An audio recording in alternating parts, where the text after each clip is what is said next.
All right. It says I'm live, so I suppose we are. We're ready to go here for the OWLS Championship, OWLS Tournament Championship, our first inaugural tournament.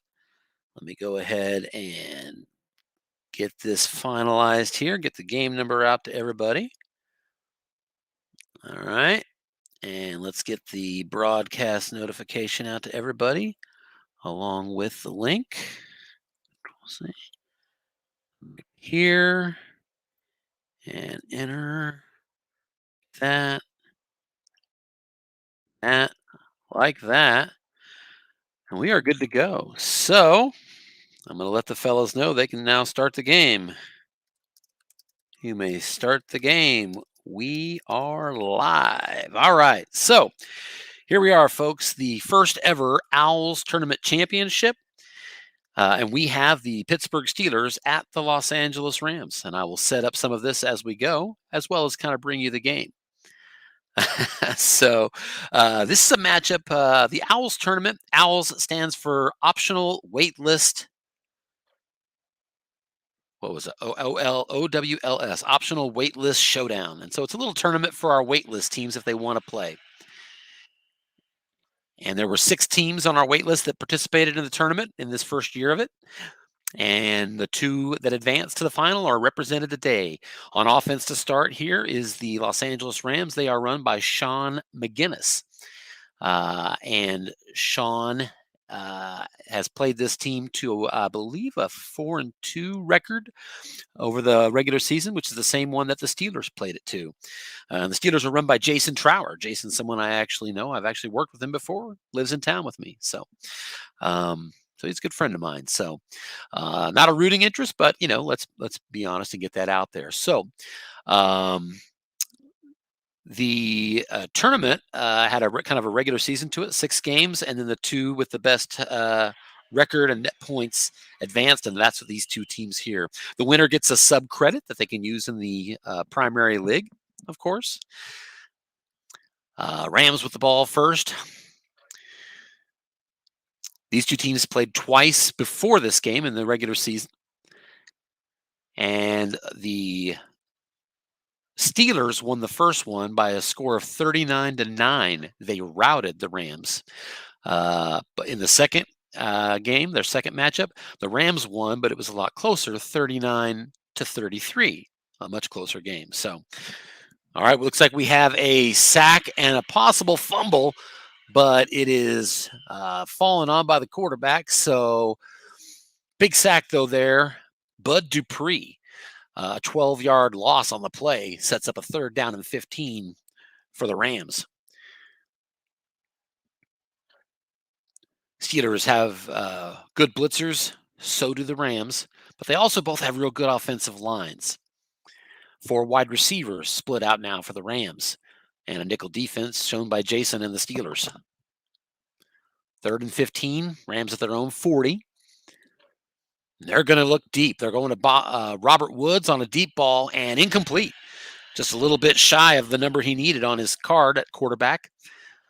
And it falls harmlessly incomplete. So the Rams will punt away on their first possession from their 40.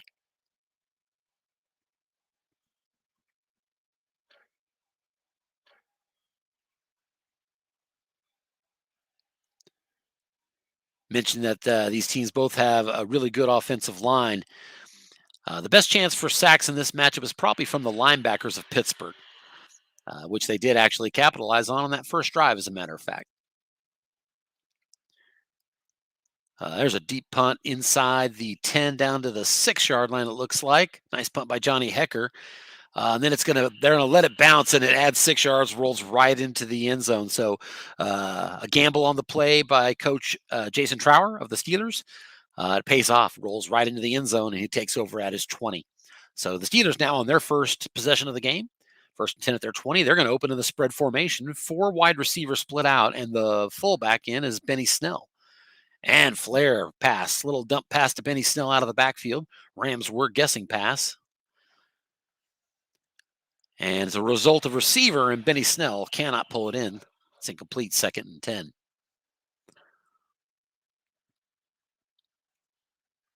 James Conner now the single setback.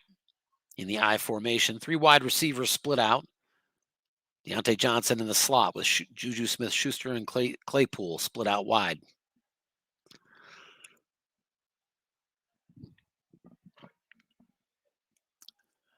Defense guessing pass, and here's an off-tackle draw to James Conner up the middle, and he's got a good run.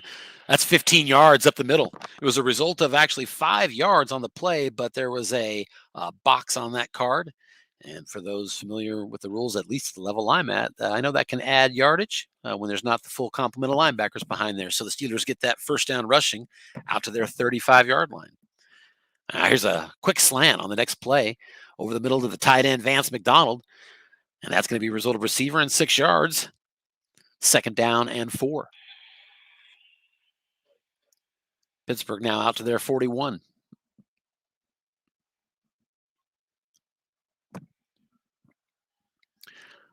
Time will tell as we go into next year if there are any openings and if either of these coaches might become members of the parent league next year.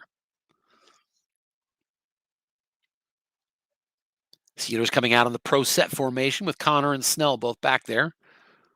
And the Rams will set up in the 3-4 now.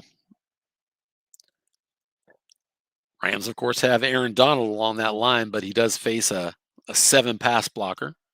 So it would not be as automatic as you might normally expect. And on 2nd and 4, here's a little button hook pass over the middle to James Conner. And that's going to be complete. 7-yard gain, and it's a first down. Steelers are now up near midfield at the 48-yard line.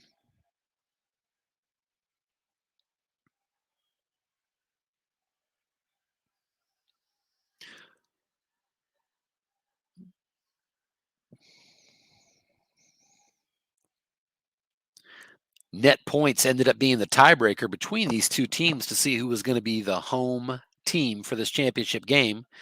It went to net points because they split their 2 regular season matchups, as I alluded to earlier.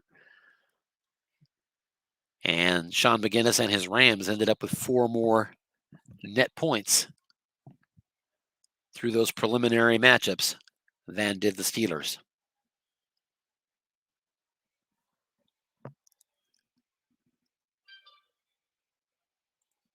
As I said, still 1st and 10 here.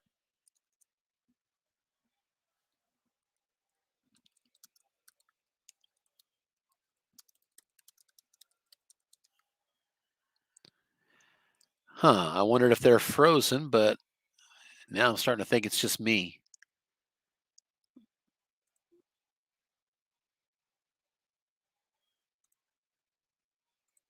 Let's see, everything good? 5:25, that's right now, yeah. Everything good, are we frozen? I'm frozen. Okay.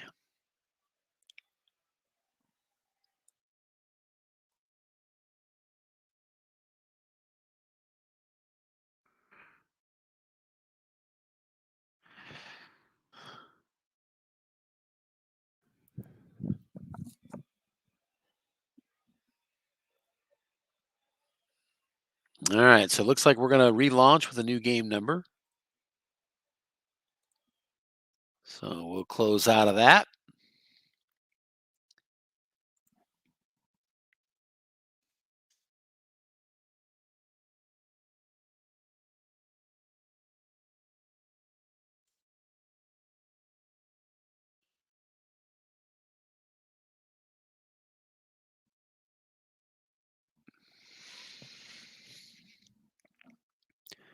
So we're still waiting for the game number situation as he's launching it again for us.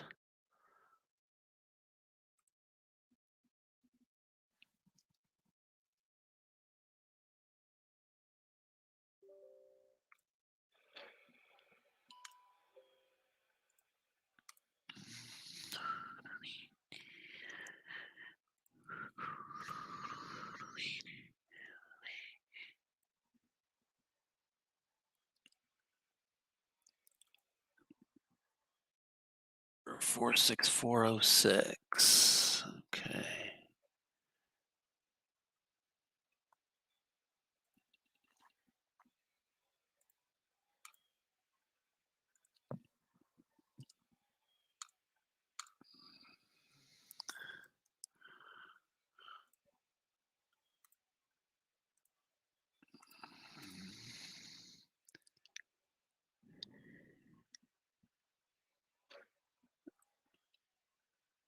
All right, scheduled games right there. New game number.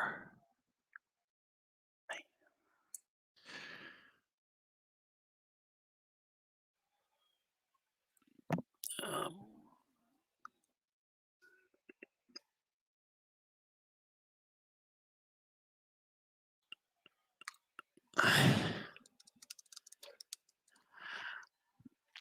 all right, so we're back. Sorry about that delay. We all know that happens this year, a little bit more than we're used to. Steelers again on their opening drive, 1st and 10 at their own 48.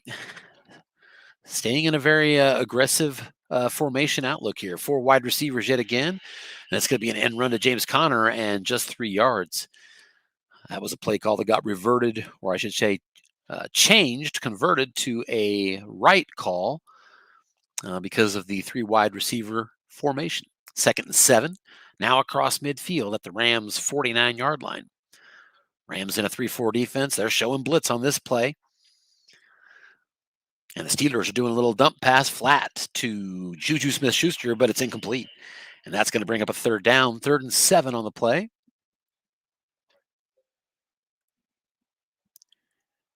And the Steelers in 3 wide receiver formation and showing blitz once again, this time from the nickel, are the Rams.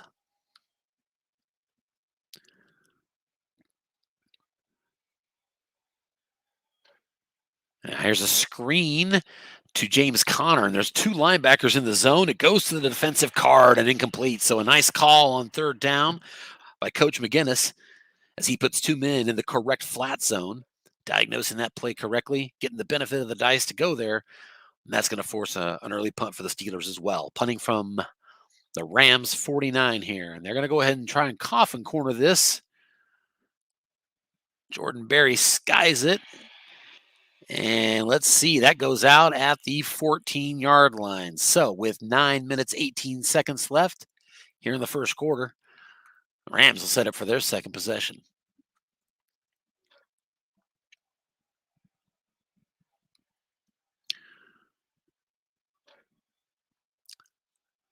And they'll start with a flare pass to Gerald Everett, and it's incomplete on the Steelers' defensive card. Steelers, of course, really both of these teams have exceptional defenses, both in terms of ratings as well as in terms of just the general defensive cards. 3 wide receivers for the Rams. Kupp and Woods are split out with Josh Reynolds in the slot. Steelers will sit in the nickel here on 2nd and 10.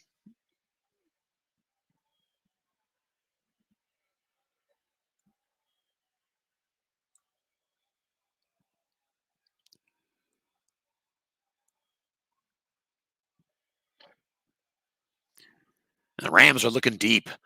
Robert Woods is the target. Minka Fitzpatrick, the safety, is double teaming the wrong guy. Should be an empty zone, but the quarterback is flushed out. He's looking for a little dump pass, and he's got a little short completion of 4 yards that time. Goff to Josh Reynolds. So the deep zone was open, but Goff couldn't find it and got 4 yards on a dump pass, and that sets up another 3rd down, 3rd and 6. The Rams at their own 18. They'll stay in that 3 wide receiver formation. Malcolm Brown's going to be the tailback. Steelers to the nickel. And it's going to be a sideline pass to Josh Reynolds. And nobody in the zone. That's going to be 7 yards. Ironically, there actually was a man in the zone. It was the only zone that had a linebacker in it, but with a 6 on the white dice, I was able to overcome that low-rated linebacker and convert for that 1st down with 0 men. So 1st and 10 at the 25-yard line now for the Rams. And they're going to go right back to the spread formation. 4 wide receivers this time as Van Jefferson comes in to join the other 3. Defense is guessing run for the Steelers. It's a little square out pass to Cooper Kupp. To the defensive card, a receiver result, and Coop knows what to do with that. Cooper Kupp's going to convert when it gets the receiver wrong, and you know it. So 14 yards is the play there, and that gets the Rams all the way out to the 39-yard line. 1st and 10. As mentioned before, the winning team in the 2 regular season matchups scored 39 points both times as they split the 2 games. And here's a dump pass to Kupp again, and he's got it for 13 yards. Back-to-back flat passes to Cooper Kupp. He converts them both. That was also coming through as 0 men, that time with a 5 on the wide die, beating the linebacker. Rams have some good defensive ratings, as we alluded to earlier, but that would not include at the linebacker position. They do have some pass rush ability from the second level, but yeah, they're low-rated linebackers, so the Steelers may be targeting those flats a lot today. We'll see. 3 wide receivers now with 2 running backs. Darrell Henderson is the deep eye, and they're running it off tackle to Darrell Henderson to the left side. That's going to go to the defensive card and just a gain of 3 yards. So 2nd and 7, down to the Pittsburgh 45-yard line.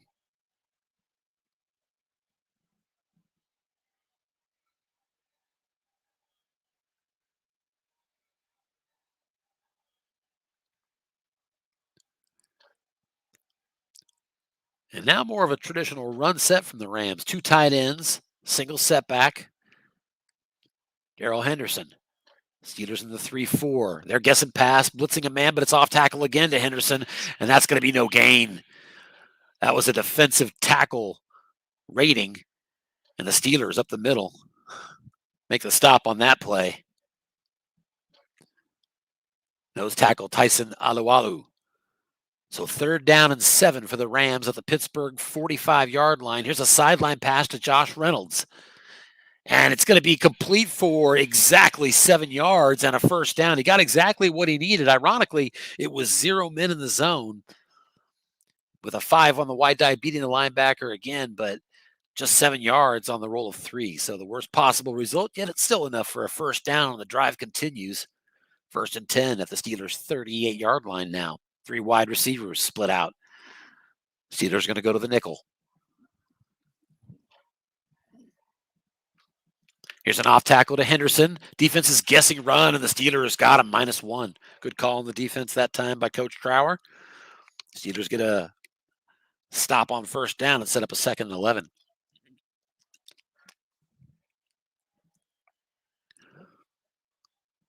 Malcolm Brown returns to the game. In the deep eye, 3 wide receivers with Kupp now in the slot. Reynolds and Woods are split out wide. Steelers will sit in the 3-4. And the Rams drop back. They're looking deep. Linebacker double teamed the wrong receiver, but again, flushed out of the pocket. Goff looking for another target, and he's got it, 7 yards. Again, that was 0 men in the zone as they continue to pick on those linebackers. But again, it was the lowest possible completion, only 7 yards. And that sets up a big 3rd and 4 here at the 32. We're just on the fringe of field goal range for the Rams. Big 3rd and 4. 3 wide receivers are split out with Kupp in the slot again. Defense in the 3-4. Big difference in the 2 field goal ranges. Here's a square out pass to Cooper Kupp. Incomplete. He was doubled, but there is a flag on the play, and that's against the offense. So in many ways, a break there as the Rams will back up 5 yards. 3rd and 9 at the 37.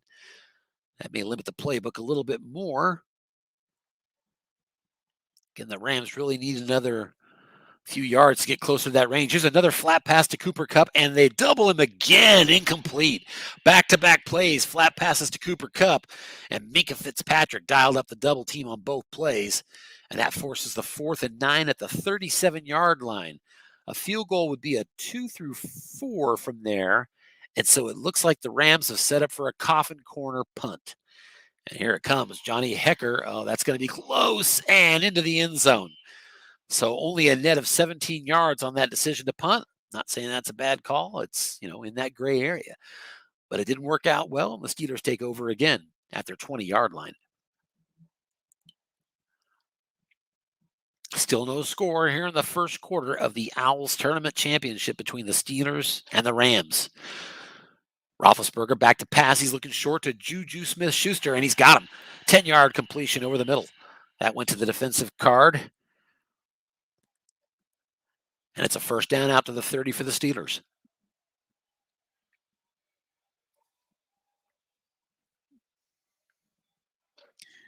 And the Steelers now will go back out to a spread formation.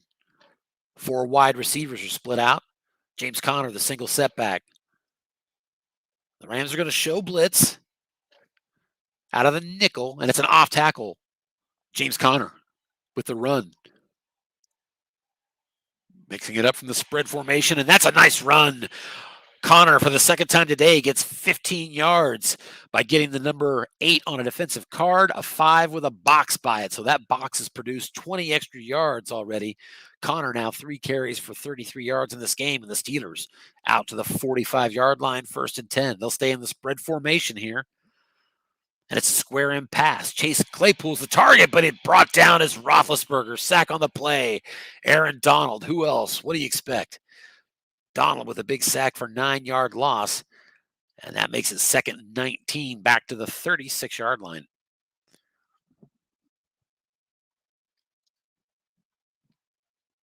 So the defense is kind of taking center stage here in the first quarter of this matchup. Both offenses having a little trouble sustaining. A few big plays here and there. And on 2nd and 19, 3 wide receivers split out. Rams in the nickel again. And here's an off-tackle draw. Benny Snell going to try to set up a better 3rd down situation, and that's going to be just a 3-yard gain.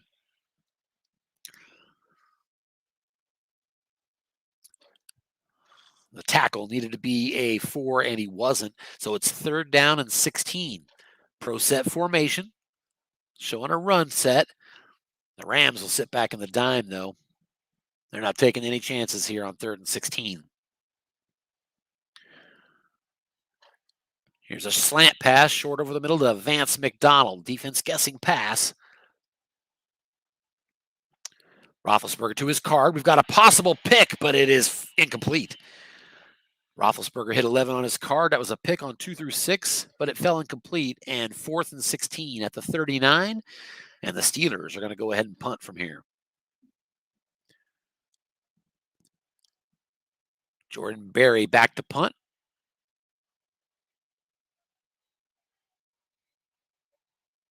And he boots it 48 yards. Ooh, a bad bounce. There's a fumble on the play. That ball is on the turf. And let's see who's got it. Oh, it took a bad bounce and hit a defender, and it looks like I think the Steelers might have it. They unpile, and they do. The Steelers take advantage of a muffed punt.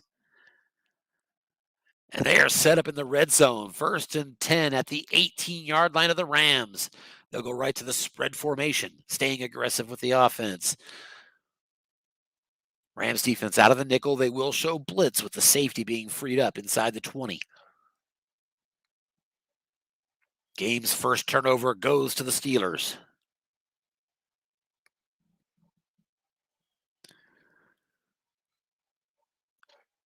Here's an off tackle to Conner, and he's keyed to the left, so there's no linebacker there. I'm not sure that key is going to work because it went to that side, and that says short gain, and it is a short gain.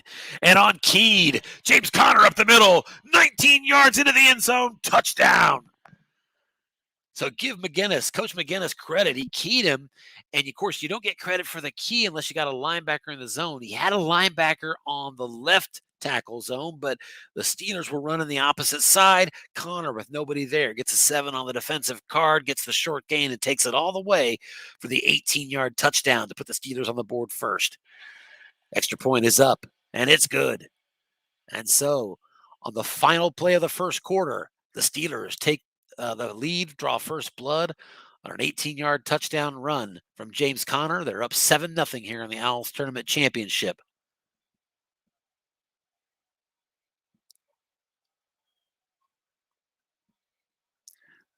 And that was a 1-play drive for a touchdown. The beauty of a turnover. Here's the ensuing kickoff, and that's returned out to the 25 by Nasimba Webster. And so the Rams will take over now from their own 25-yard line. Now into the second quarter, as we said.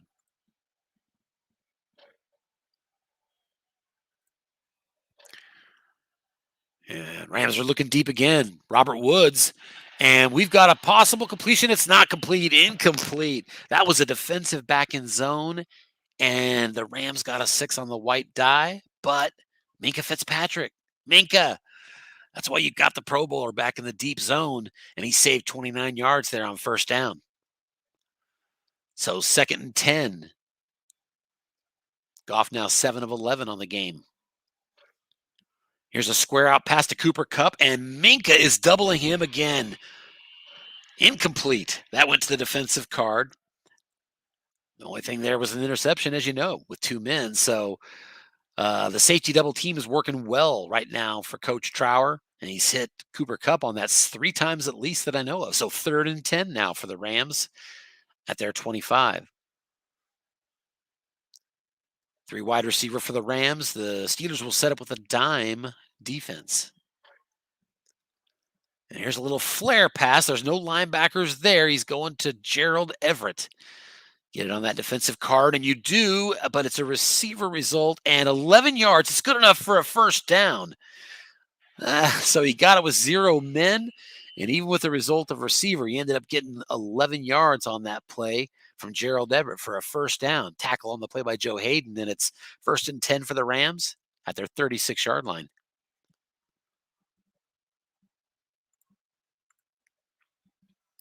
Rams are now 3 of 5 on 3rd down, but still scoreless. They also lead in time of possession and yardage. But the only turnover of the game, that's the difference.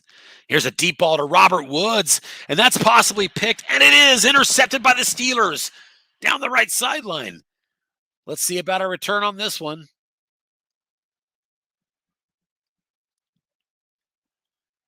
And here comes the return, and looks like about a 12-yard return up to the 45-yard line. So Joe Hayden makes a tackle on the play before and then steps in front of that one for an interception. The Steelers have their 2nd turnover of the game and take over at their own 45-yard line. Interestingly enough, that was long pass, 0 men in the zone, and it went to the defensive card. Long gains everywhere, but he hit the number 7, and the Steelers get that interception. Here's a deep ball for the Steelers, and that's incomplete. That was attacking the left cornerback and was looking for the defender rating there, but a 5 on that defender rating forced that incompletion. Roethlisberger now just 3 for 8, 23 yards. 2nd and 10 for the Steelers at their own 45.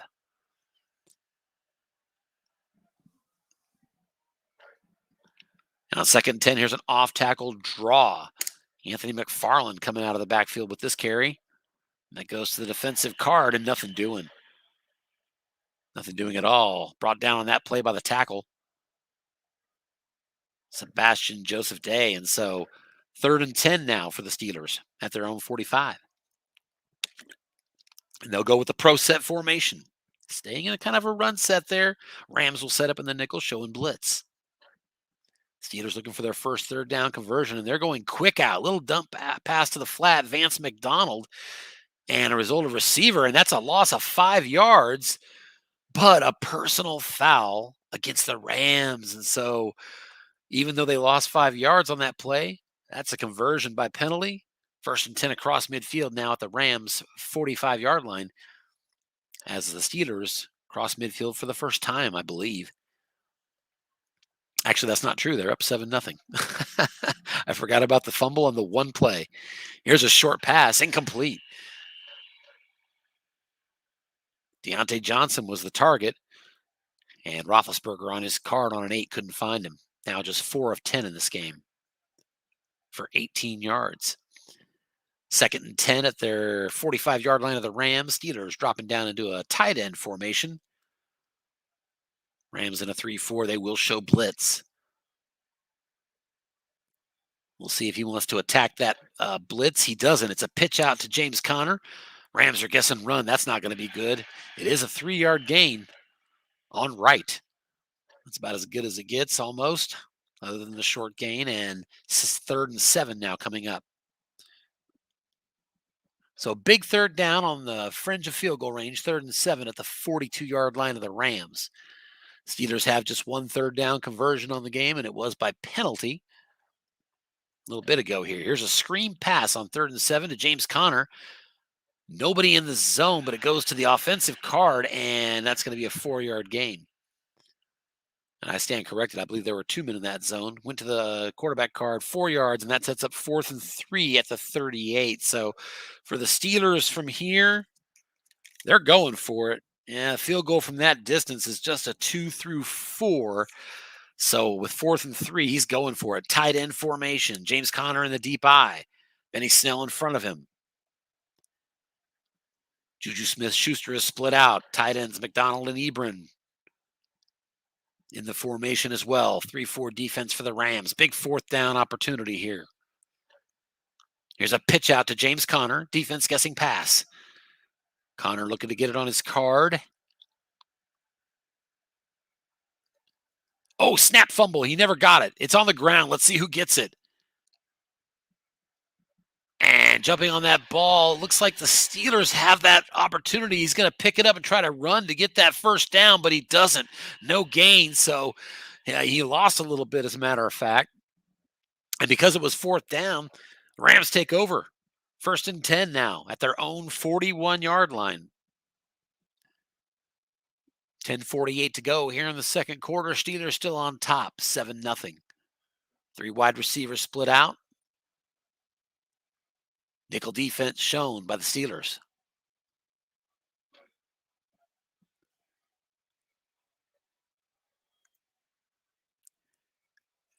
And here's a run by Cam Akers, but that's going nowhere. -1. He hit 5 on his card, so 2nd down and 11.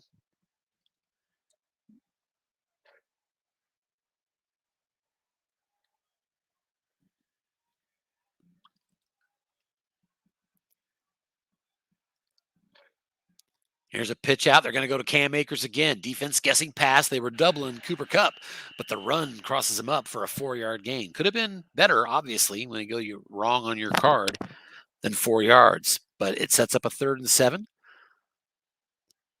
at their own 44. The Rams will go with 3 wideouts. Van Jefferson's in the slot now. Steelers out of the 3-4.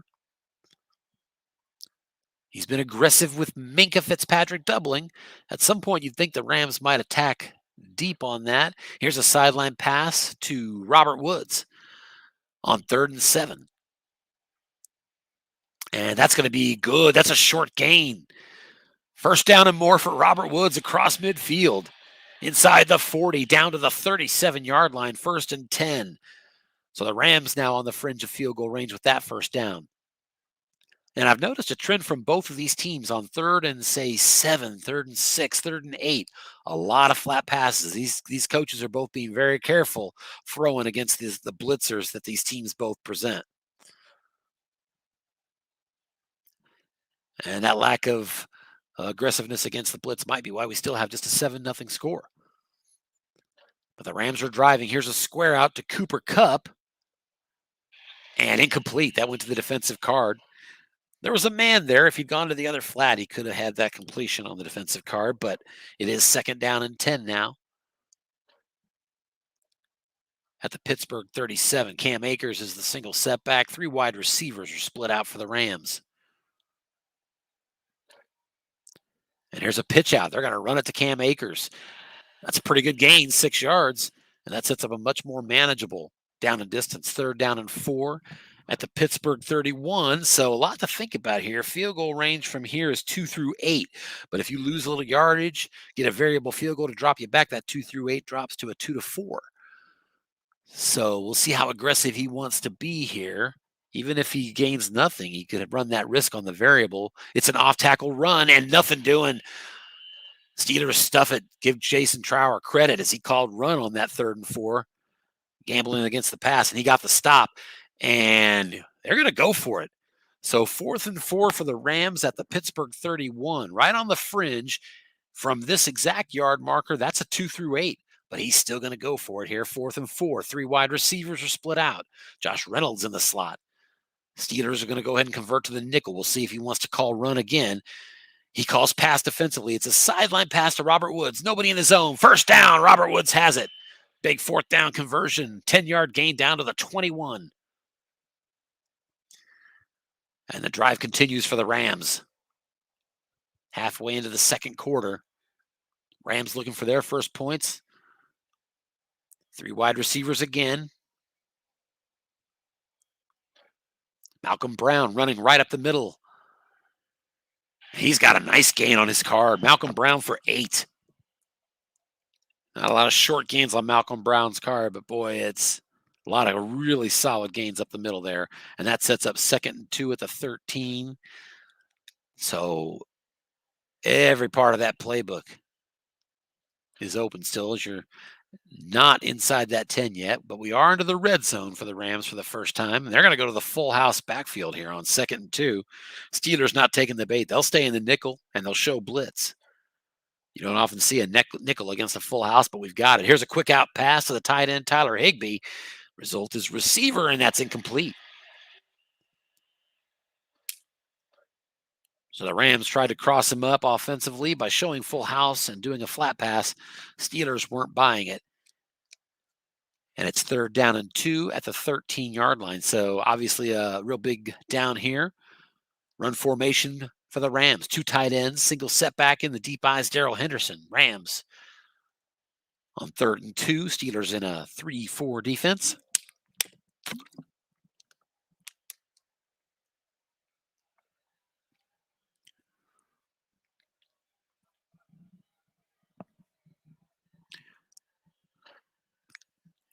And on 3rd and 2, here's an inside run. Darrell Henderson to his card and 5 yards for a first down. Plows forward.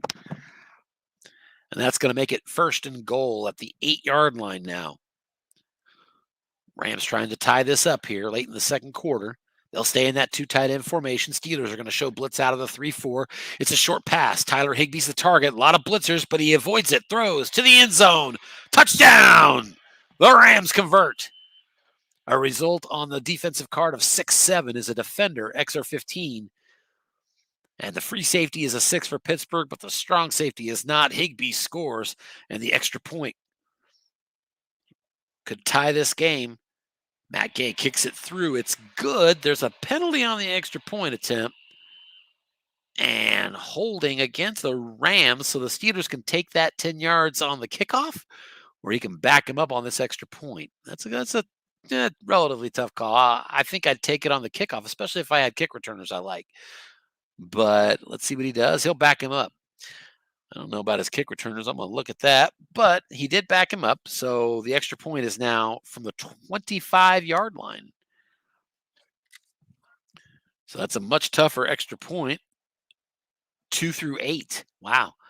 Now that I see that, maybe I would want to go ahead and back him up. And 2 through 8, no problem, though. Matt Gay boots it through, and we're tied. So with 5:42 to go here in the first half, we have a tie game, 7 apiece. And kick returner Ray McLeod, nothing special as I'm looking at that card now, so it makes sense why the Steelers backed him up on that.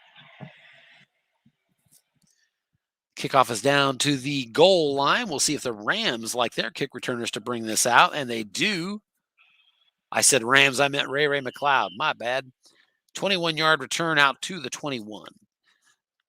So let's see. I'm curious why he brought that out. Do the Rams have good kick return? Yeah, they do. Rams have some good kick return opportunities from their defensive standpoint. So nevertheless, out to the 21. So Steelers take over now in a tie game.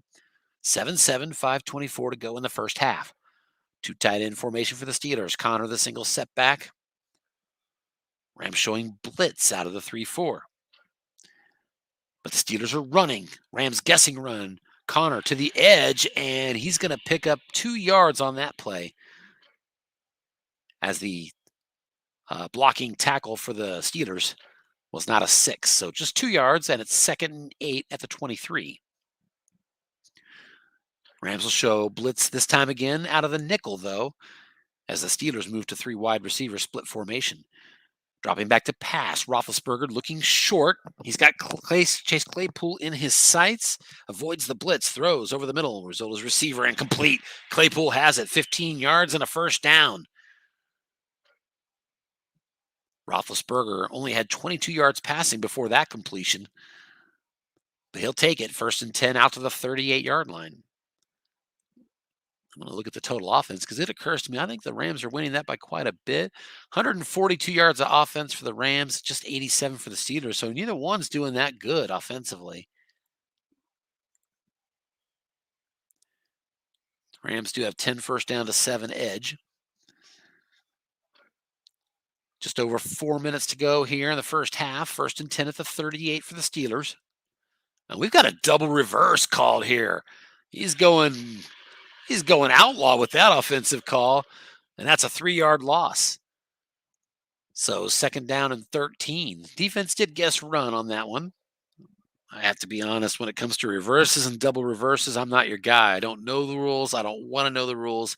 I've always felt like I guess I need to know the rules if I'm going to call a game, but I know I've never wanted to call those plays. They just make me nervous. I'd rather stick with what I know. 2nd and 13. Defense in a nickel, guessing pass, but crossing him up. Off tackle draw. Connor up the middle. He's got a big gainer again. 25 yards for a first down. James Conner now 7 runs, 81 yards in this game. I have to tell you, I've played Jason a couple times with the Steelers, and James Conner has just been the death of me. He does very well with Connor. So 3 minutes to go now here in the first half. 1st and 10 at the Rams 40. Back to pass. Roethlisberger staring down a safety blitz. He's looking for his tight end, Vance McDonald, and he's got a completion. He hit the cross that is part of that safety blitz. It's a long gain. Vance McDonald can't do much with it, though, because he doesn't have a good long gainer. But it doesn't matter. It's penalties that are offsetting on both sides. So the long gain completion is wiped off, and we're right back where we started, 1st and 10 at the 40. So Steelers at the Rams 40, 2:42 to go before halftime. 3 wide receivers. Connor the tailback. Rams showing blitz again out of the nickel, despite seeing that cross hit on just this very last play. I like to attack the blitz because I like that cross.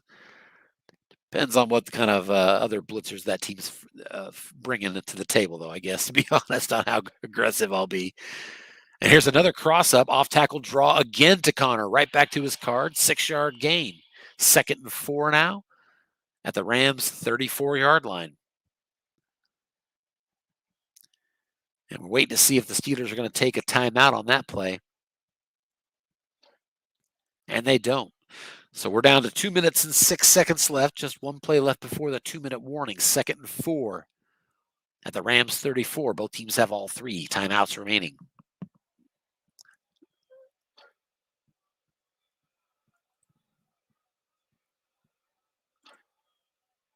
Just wanted to check that. All right. 3 wide receivers with Deontay Johnson in the slot. Defense is blitzing again out of the 3-4, but it's an off-tackle run right back to James Conner. Let's see if he can get to his card again. Connor goes to the defensive card this time, and that's not good. The Rams stuff him for a 4-yard loss. Big tackle there by Troy Reeder. And that's going to drop it back to a 3rd and 8. And that lost yardage puts him really in that bad field goal range, too. So big play here. We're at the 2-minute warning here in Los Angeles. 7-7 tie. Big 3rd down and 8 for the Steelers at the 38-yard line of the Rams. 4 wide receivers are split out. Even the fullback is a tight end, and it's a square in pass, attacking a 6th linebacker over the middle, square into Chase Claypool. Roethlisberger looks, and let's see what the roll is. Goes to the defensive card with 1 man in the zone. Result is receiver and 5 yards. So that's going to set up a 4th and 3 at the 33. I would imagine the Steelers are going to go for this. We'll see.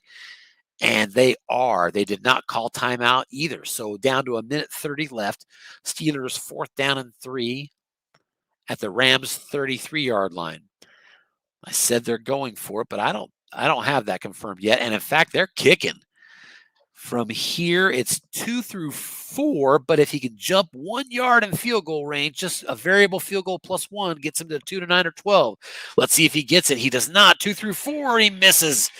He can't hit the field goal. So he decided to go ahead and take that field goal attempt. I don't think he'd do it just for that 2 through 4, but he knew he had that variable field goal opportunity, but he didn't get it. If he had the variable, it would have been a good field goal. It's no good, and the Rams take over at their own 40. 1:22 to go, and they're going to start with a little sideline pass. Robert Woods is the target again, and that's a 3-yard gain on the defensive card. double sixes. So nice for the Steelers. They had a man there, or it would have been a 30-yard gain.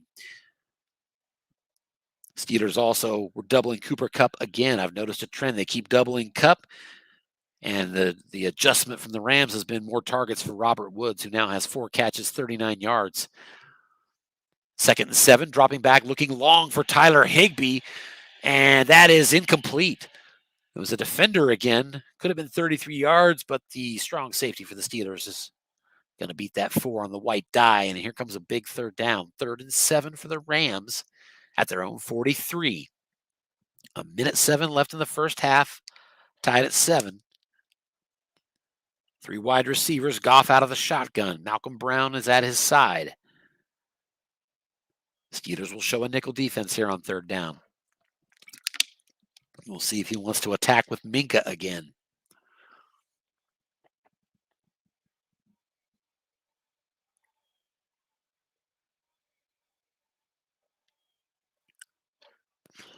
And he does. Minka's doubling Cooper Kupp again, and again it goes to Robert Woods instead. Completion, 9 yards. That's enough for a 1st down across midfield, down to the Pittsburgh 48. And clock management, Rams take their first timeout. So exactly 60 seconds left here in the first half. Rams still with 2 timeouts. They've got a 1st and 10 at the Pittsburgh 48. Once again, Cooper Kupp was double teamed, and the Rams targeted Robert Woods. So I think both teams by now are asking, when is the next adjustment? When do the Steelers start looking past Cooper Kupp? I love these battle of wits. 4 wide receivers split out wide. The tailback is Darrell Henderson. Steelers in the nickel.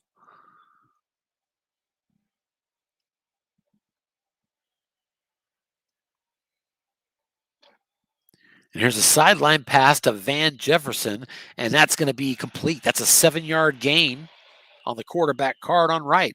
Goff has a real good quarterback card on flat pass right. Interestingly enough, on that play, Minka Fitzpatrick, the safety for the Steelers, was once again doubling Cooper Kupp. The receiver, by the way, did not get out of bounds. 2nd and 3 at the 41. Let's see what he does. I don't think he'd want to spike it. Looks like he's going to take that 2nd timeout, and he does. So Rams down to just 1 timeout now, 52 seconds left.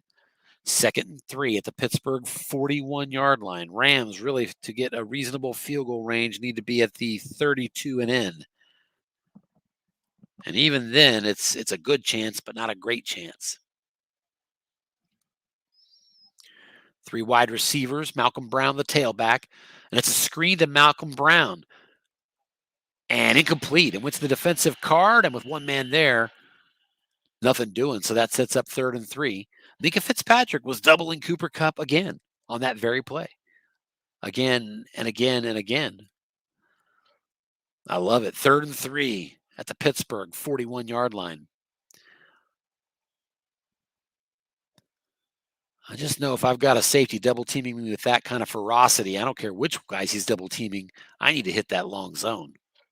And here's a long pass to Robert Woods, and the zone's empty, but it is, let's see, it's a must run on right, and a 1-yard gain is all. So on 3rd and 3, that gets us to a 4th and 2. And that's interesting. The Steelers took a timeout there. The defense just took a timeout to leave it at 37 seconds left, 4th and 2. I wouldn't have made that call because I understand you want to save the time, but the Rams are more dangerous with time left than the Steelers are right now, being at the Pittsburgh 40. At any rate, 4th and 2 at the Pittsburgh 40. Rams are going for this. I would too. And this seems an easy call. We've got a two tight end formation by the Rams. Darrell Henderson, the single setback, and a dime defense. So they were giving him the run, but he passed over the middle, and it's complete. A quick slant to Gerald Everett, 9 yards and a 1st down. He vacated the flat zones as part of the blitzing, and the Rams took advantage, converted that on a little dump pass. And Jared Goff spikes the ball, by the way, to save that last time out. And so now we have a 2nd and 10 at the Pittsburgh 31-yard line with just 22 seconds left and one timeout. From right here, it's 2 through 8 on the field goal. Lose a couple yards, and it's 2 through 4. So you got to stay moving forward if you're the Rams. 2nd and 10. They're going to go spread formation, 4 wide receivers. Steelers will show the nickel. Goff now 15 of 25 in the game. Here's a sideline pass to Robert Woods, and that's complete. 7 yards. He's headed for the out of bounds. Does he get there? And it looks like he did. So that's going to leave 15 seconds left, 3rd and 3 at the 24-yard line. Rams still have one timeout with that 15 seconds. And really, the field goal range doesn't really get much any better at all until you get down to the 2-yard line. So actually, it does once you, I apologize. 22 and in is your target. So I might run it up the middle if I'm him. Spread formation. He's going a little sideline pass to Robert Woods. The double, though, is on Cooper Kupp, and Woods gets it 4 yards and a first down, and he got out of bounds. So once again, Minka Fitzpatrick doubling Cooper Kupp. Robert Woods gets his 7th catch. Most of those with Kupp double teamed. 7 catches, 59 yards, and with 8 seconds left and one timeout, it's 1st and 10 at the Steelers' 20. Boy, from here, I might take one shot at a long pass. See if I can mix it up. Have him not look for that. 4 wide receivers are split out. The Steelers are going to show a 3-4 defense. Interestingly enough, even more likely I'd want to throw long. But the Steelers call timeout.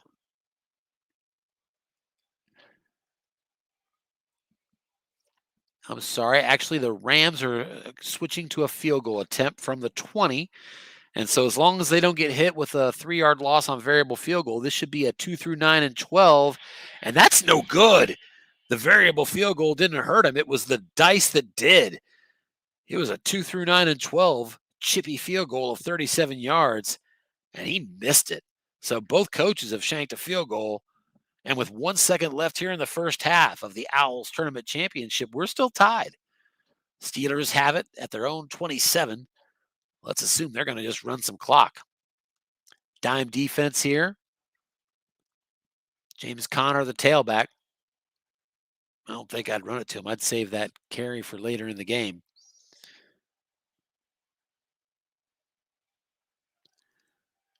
Coach Shaun McGinnis noting that his kicker has been letting him down throughout this tournament. I know the feeling, Shaun. I've been there myself. And the Steelers are going to be aggressive. They're throwing deep into a 2-safety look.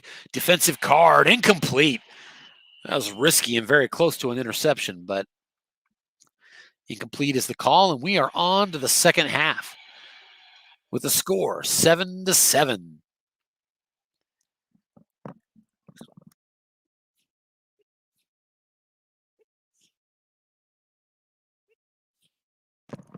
All right, had to take a moment to sneeze a little bit there. Ooh. The second half kickoff has already happened, and the Steelers get the second half possession first, starting at their 25-yard line. So 7-7. Let's look real quick before it's too late. Halftime yardage, just 116 first half yards for the Steelers, just 8 first downs, just 1 of 5 on third downs, and 0 of 1 on fourth down. But the Rams haven't been much better, just 182 total yards for them. I guess that's not too bad. That's on pace for 360. Just 33 net yards passing for the Steelers and 134. But this game's tied because there's been a couple turnovers. The Steelers have capitalized on those. So opening possession here, second half. 4 wide receivers split out. Defense in the nickel. Steelers crossing him up again, though. Off tackle draw. James Conner gets another opportunity. Goes to his card, and it's a short gain. James Conner, 10 more yards and a first down. And if I seem more excited than I should be on a 10-yard gain, it's because even though the defense gets past, it converted to the right column. That was on off tackle right because of the formation chosen and the one on the white die. And on right, he still got that short gain. James Conner, 10 carries, 93 yards, continues to be a difference maker in this game. And the Steelers now from the 35, square in pass. Juju Smith-Schuster over the middle. He's got it. 13 yards and a first down up near midfield. 6 on the white dice. Beats the linebacker for the first down. So 1st and 10 at the Steelers' 48.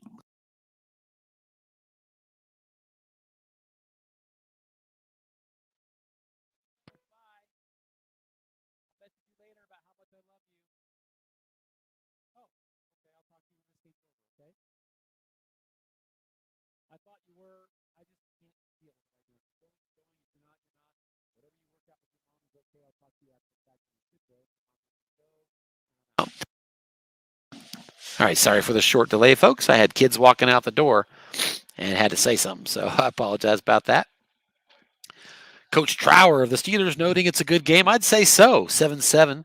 Not everybody likes the defensive struggle, either to watch or participate. I love it. I'm just that kind of coach. I love defensive ball. 2 tight end formation. Single setback is James Conner still, and the Rams are going to show blitz out of the 3-4 defense.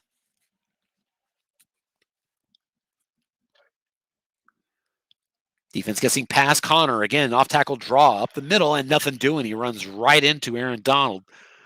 And we all know Aaron Donald's not going to let you pass. So let's see. Actually, is that a 5-yard gain? No, it's not, right? Yep, no gain. My apologies. So 2nd and 5 at the 47-yard line of the Rams. Pro set formation. Rams are going to show blitz out of the 3-4. And, you know, similar to how Minka Fitzpatrick always double teaming, and the Rams, in my opinion, should throw deep a little more often, try to get him off of that. The Rams do that safety blitz a lot. I'd be throwing short a lot. Here's a long pass. Juju Smith-Schuster, incomplete. Roethlisberger on his card. Got an 8, needed a 9. And so that sets up a 3rd down. 3rd and 5 for the Steelers at their own 47. I guess my only point being that if the free safety is going to blitz all day like he's doing now, you know, that's the time that I want to attack the blitz because I don't mind getting a free long gain. I don't know. I'm a little gutsy on that sometimes. 3rd and 5, big play. They're guessing pass on defense. It's an off tackle to James Conner. On his card, and this time nothing doing. Conner finally gets a bad roll, hits the 5 on his card, nothing doing. 4th down and 5 at the Rams' 47. And in a defensive battle, you're not chancing that. Steelers get to that punt formation.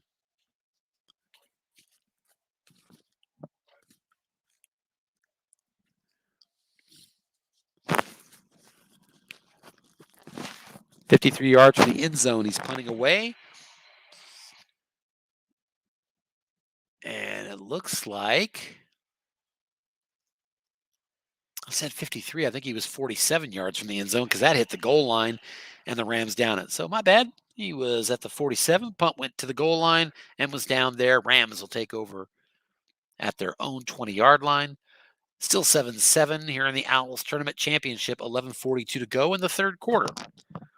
And the Rams will come out in a 3 wide receiver formation, and they're looking deep. Robert Woods is the target on the quarterback card. That's incomplete on a 6. So he was looking for Minka to be vacating that zone again, and Coach Trower didn't give him that bait that time. Incomplete, 2nd and 10. 3 wide receivers now for the Rams. Defense is guessing run for the Steelers. That's a square out. Cooper Kupp is the target, and that's a 1-yard completion. That was actually an 11 on Goff's card for an interception split roll, but even when you miss the interception, he still gets a yard. So 3rd down and 9 now. Rams at their 21-yard line. And back to pass, looking deep again. Robert Woods is the target, but incomplete. He went deep into a dime defense, that call. Nothing doing. And 4th and 9, Rams will punt from their 21-yard line.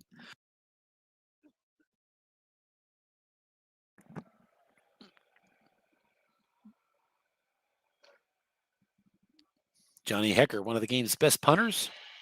Historically, although I'm looking at his card now, it sure doesn't look like that. This one's a 48-yarder. And fair caught there from the 31-yard line of Pittsburgh. So the Steelers will take over at their 31, 1st and 10. Wanted to check on something. My mouse sensitivity is kind of killing me today. 3 punts apiece. There's an off tackle, Benny Snell, 3-yard gain.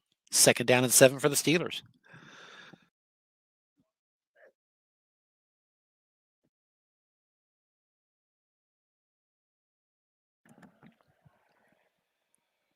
Steelers will go to a spread formation. 4 wide receivers. Connor, the tailback, beside Roethlisberger out of the shotgun. Here's a screen pass to James Conner. Nobody's in the zone, though. Defense guessing pass. It goes to the defensive card. Result is receiver, and it's an 8-yard gain. 1st down on 2nd and 7.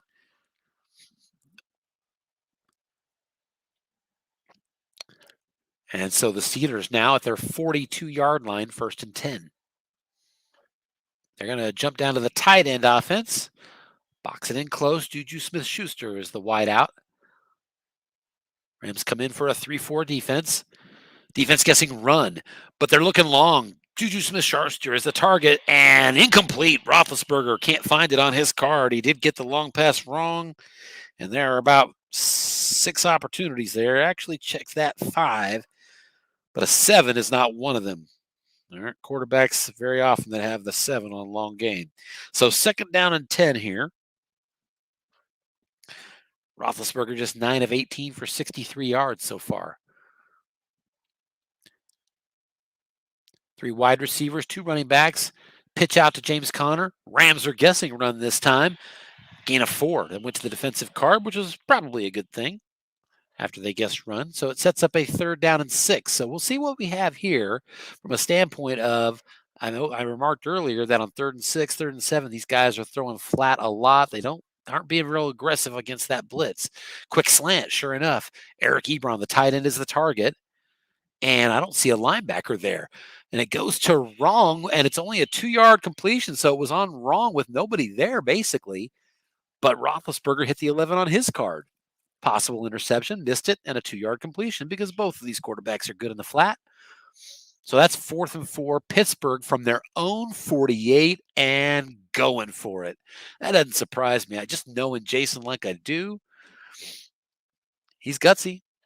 Not crazily so, but he'll go for it, and he is. Kind of a ballsy time here. 4th and 4 at his own 48. Mid-3rd quarter. Screen pass. James Conner. Incomplete. There were 2 men in the zone. So Coach Trower of the Steelers forgoes the punt deep into the Rams territory and goes for it in his own end. Rams take over on 4th down. And I may be wrong, but I think the Steelers are 0 for 2 on 4th down now, maybe? Yes, they are. And just 1 of 7 on 3rd down. Conversely, Los Angeles, 7 of 12 on 3rd down and 2 of 2 on 4th down. That's the kind of difference so huge that you would think a team is getting dominated. But again, turnovers, turnovers, turnovers. And there's a linebacker in zone shutting down a run there from Cam Akers. Rams drive not starting on a good note. 2nd down and 11. I don't think the Rams have had a lot of luck running the ball. Well, Darrell Henderson, 6 carries for 30 yards. But not much good beyond that. Definitely been a pass-heavy attack for the Rams. Here's a square-out pass. Cooper Kupp. He's doubled. Minka's on him. And incomplete. There was no linebacker there, but Minka moved into the zone, and linebacker in zone was the result, and Minka's good enough to put an end to that. And that sets up 3rd down and 11. So he decided to try Cooper Kupp, but Minka was right back on him. 3 wide receivers on 3rd and 11 for the Rams. The Steelers will sit in the dime defense. Only 2 linebackers in the game. 3rd and 11's a long one to attack in the flat. Let's see what we've got here from Coach McGinnis. Three wide receivers are split out. Cup is in the slot. It's a sideline pass, flat, nobody there. It goes to Robert Woods, even though Fitzpatrick is on Cooper Cup again. And Woods has it, and that's a 7-yard gain. It was 0 men in the zone to the defensive card. Another example where 7, like the worst roll you could get, but that's what he got. So here we have a 4th and 4 now at the Pittsburgh 42-yard line. What's good for one team is good for the other. Rams are going for it. 6 minutes left here in the third quarter, tied at 7. Rams going for a 4th and 4. 3 wide receivers. Tailback is Darrell Henderson, and it's a pitch out. He's going to run for it. Darrell Henderson has got the ball, and it's one linebacker there, and the Steelers have him. Huge loss, 3-yard loss on that play. T.J. Watt on the tackle.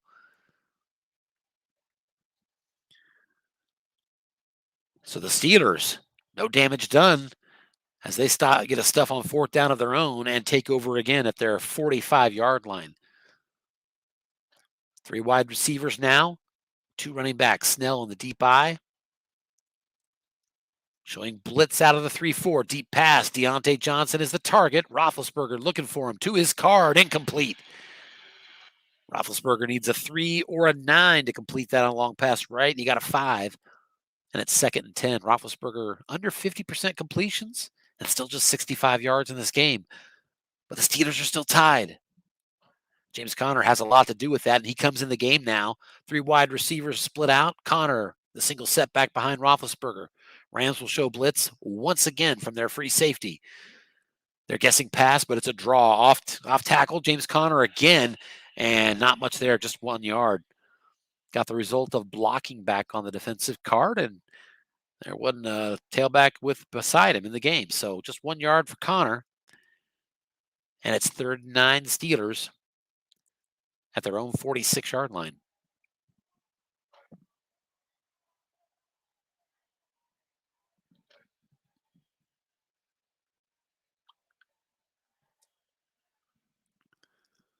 Two tight end formation here on 3rd and 9. Conner, the single setback. Defense showing blitz out of the nickel once again.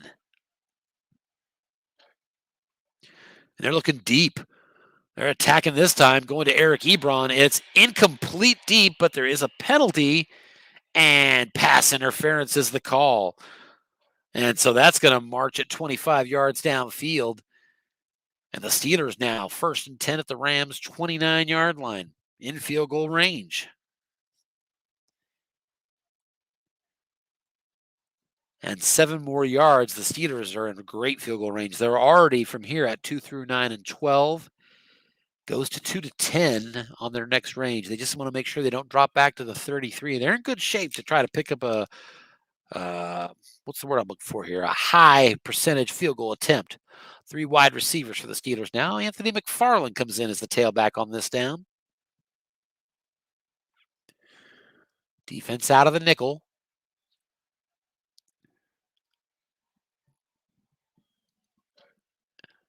And on 1st and 10, we've got a square in pass over the middle. Look in with no linebacker in the zone. And that converts it to wrong. Roethlisberger on his card has it. It's 8 yards, so there's a penalty. And that one's against the offense this time. Scratch out that 8-yard gain. And it's a 10-yard mark off. Steelers now 1st and 10, way back at the 39-yard line. Coach McGinnis of the Rams pointed out a 5-0 penalty advantage just before that play. And then the Steelers responded by getting their very first penalty. And a big one, as a holding penalty now has them out of makeable field goal range. 1st and 20 at the 39. Spread formation, 4 wideouts. Anthony McFarland will be the tailback. Rams showing blitz once again out of the nickel. I'd throw short into that blitz and hope to get the 20 yards on that cross. No, I don't know. You're so close to field goal range. Sounds easy. Dropping back and looking deep is Roethlisberger. He's targeting Juju Smith-Schuster from his card. Incomplete. He got a 7 again. And Roethlisberger missed it. That's 2nd and 20. So Roethlisberger is really, unlike Goff, he's had quite a few opportunities, long pass right on his card. And even though it's low percentage, he's had enough opportunities. I thought he might have hit one by now, but He's struggling with that quarterback. Now 10 of 22. Roethlisberger just 65 yards still. And we're late in the third quarter. 2nd and 20 at the 39. Here's a short pass targeting Ray McLeod, throwing into a nickel, goes to the defensive card and incomplete. So, boy, the penalty really put a stifle on this drive. Put him in bad down and distance. Had to be aggressive, get a couple completions. And now the Steelers, who once a little bit ago were looking at a very makeable field goal to take a lead in a defensive battle, are now way back to a 3rd and 20 at the 39. They actually have field goal range that goes out this deep, but it's 2 through 4. 4 wide receivers in the spread. And it's an off-tackle draw against a pass defense running into the dime. James Conner has some open space. Let's see if he can go to his card. He doesn't. He goes to the defensive card, but he hits the short gain. Needs 20. Gets 14. So a really nice run there on 3rd and long. Conner now over 100 yards rushing in this game, and it's 4th and 6 at the Rams' 25-yard line from here, 2 through 9 and 12. Chris Boswell sets up. Here's the roll. The kick is up and good. It just slips through with the 9 roll. So James Conner gets a big run. He now has 15 carries for $112 in this game and put the Steelers in field goal range, and they take the lead 10-7. With 2:42 left here in the third quarter, the Steelers will kick it away.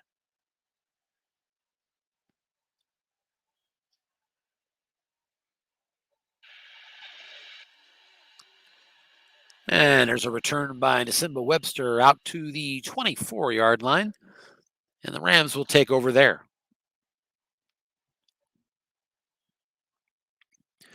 And they'll come out showing the 3 wide receiver formation. Malcolm Brown will be the tailback behind Goff. Steelers in the nickel here on 1st down.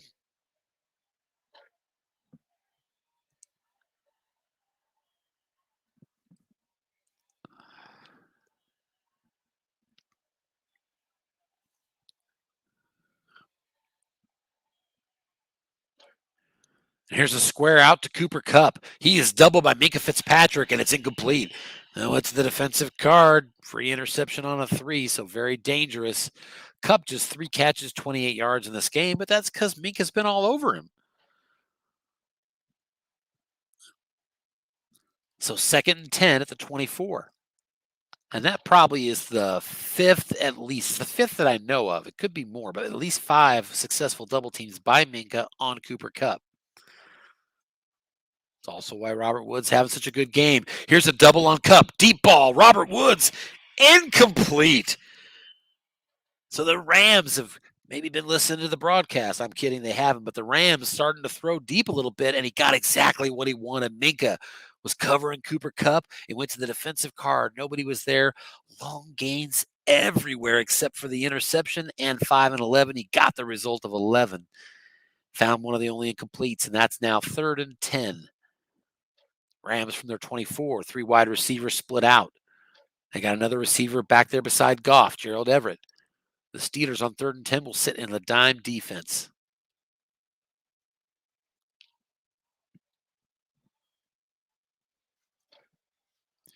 Here's a quick out. No linebacker in the zone. Tyler Higbee is the target. He's got it and just short. He's got 9 yards on 3rd and 10. It's 4th and only 1, but the Rams are at their own 33. No way down 3, right? Oh, heavens. What do I know? They are going to go. 4th and 1 at their own 33. 10-7, they're trailing. Rams with 1:30 to go here in the third quarter. Full house is the offensive set. The Steelers bring the 3-4. It's a run call from the defense. Inside run. Cam Akers right up the middle on his card. He's got it. 3 yards and a 1st down. Balls hanging out for McGinnis, and he gets the play call, and he gets the conversion. They haven't had a lot of success running today, especially with Cam Akers, but he got it there when he needed it. And it's 1st and 10 Rams at the 36. Oh, that's a triple B call, man. Big brass balls. I don't make that call. Very rarely, I would think. Here's another inside run, Malcolm Brown, and just a pickup of 2. Left guard couldn't make the block.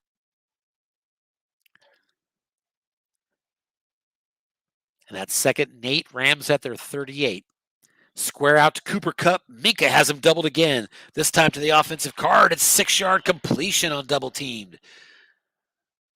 So Minka Fitzpatrick successfully double teams, and that holds it to a 6-yard completion and prevents the first down, 3rd and 2 at the 44. And now at least 6 confirmed double teams of Cooper Kupp by Minka. And that, by the way, is the end of the 3rd quarter. We go to the 4th quarter here in Los Angeles with the Rams trailing the visiting Steelers 10-7. First play of the 4th quarter, big 3rd and 2. Here's a quick out to Tyler Higbee, and that's complete. The defense was guessing run. Rams were passing, and Higbee converts an 8-yard completion. Goff to Higbee. Higbee has the Rams touchdown earlier in this game, and a big first down here. Across midfield into Steelers territory, 1st and 10 at the 48-yard line. Here's a square out. He's going right back to Cooper Kupp. This time he's not double teamed, and a 4-yard gain on first down makes it 2nd and 6. Kupp with his 5th catch, against all odds, I might add. Tackle on the play by Steven Nelson, the former Chief. Mentioned only so I can get a Chief reference somewhere in this broadcast. Rams down by 3. They have a 2nd and 6 at the Pittsburgh 44. They've got 3 wide receivers split out.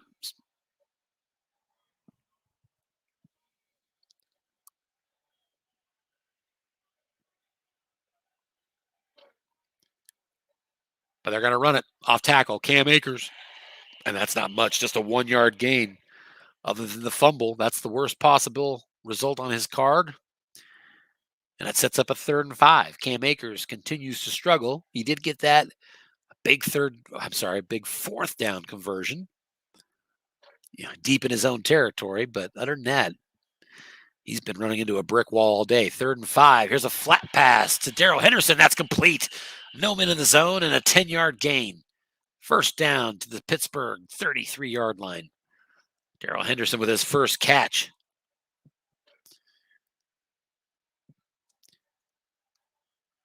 13-12 left in the 4th quarter. Rams trailing by 3, but driving on the fringe of field goal range. 3 wide receivers split out. Here's a sideline pass. Robert Woods. And that's loss of 2 yards. Nice play on that one by TJ Watt. That's another tackle for loss for him. And it sets up a 2nd and 12 at the Pittsburgh 35. Trailing by 3, Rams got to keep their eye on that field goal range. Here's an off tackle into a nickel defense. They were guessing pass. Cam Akers goes through for 6 yards.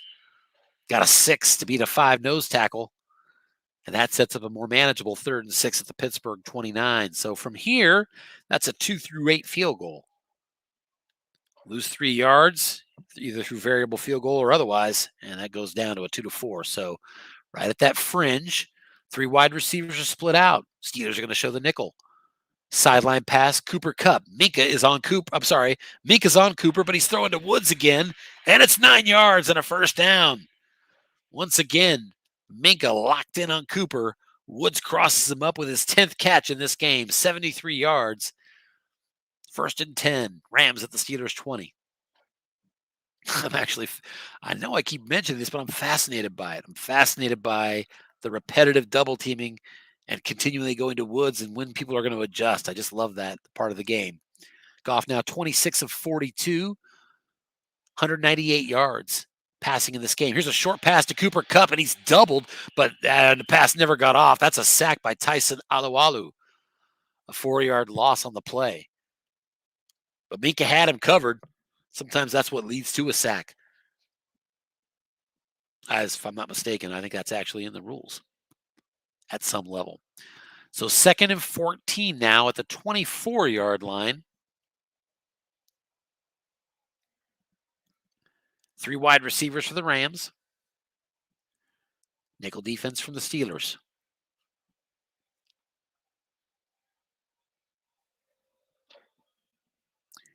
And on 2nd and 14, they're running. Off tackle to Cam Akers. Minka was busy covering Cooper Kupp again, and no gain on the run. Cam Akers just can't find the numbers. That went to his card again. He rolled the 5. He gets no gain. And that sets up a big 3rd down and 14. So he's probably looking for Cam Akers to get him into better short pass range for this 3rd down. He didn't get the job done.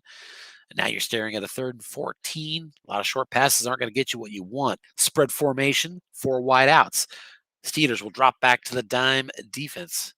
He could double with Minka if he wants to here and not even vacate the long zone. So you got to expect Minka's doubling. When does he switch? It's a sideline pass to Van Jefferson. Minka doubled Cooper Kupp. That's complete for 8 yards. 0 men in the zone. And that makes it 4th and 6 at the 16, and the Rams set up for a very makeable tying field goal here. From the 16, it's 2-9 and 12. Goff goes over 200 yards passing now in this game. And here comes the kick. A 33-yard field goal attempt is up and good. This time he's got it. And we're all tied up again, folks. 10-10 here in the 4th quarter. The Rams kicking off to the Steelers again. 9:36 to go here in the 4th quarter.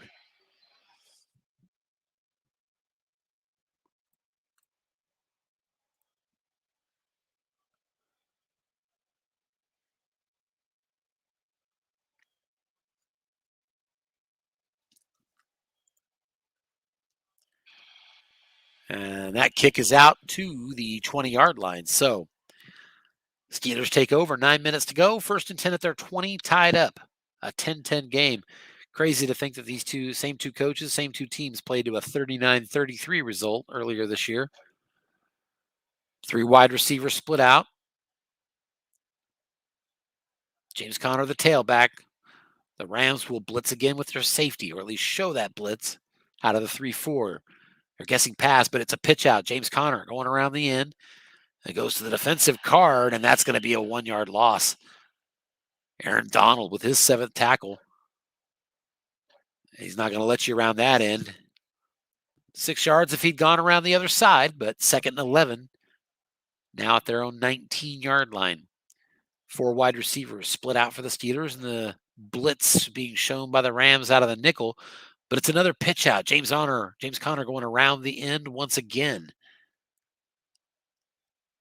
This time he is attacking that 0-rated defensive end instead of Aaron Donald.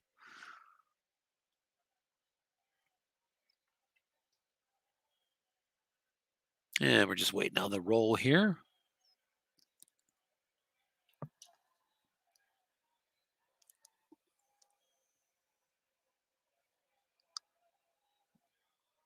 And there it goes. Defensive card, and it's a 4-yard gain. So here's a 3rd and 7. Pittsburgh at their 23-yard line. 3 wide receivers. Conner now fatigued, by the way, after 17 carries for a very efficient 115 yards. 3 wide receivers are split out. Conner will stay in the game for this big 3rd down. Nickel defense for the Rams. They're going to show blitz. They've been showing blitz this whole game. And the Steelers are going to attack. 3rd and 7. They're throwing long. Chase Claypool's the target.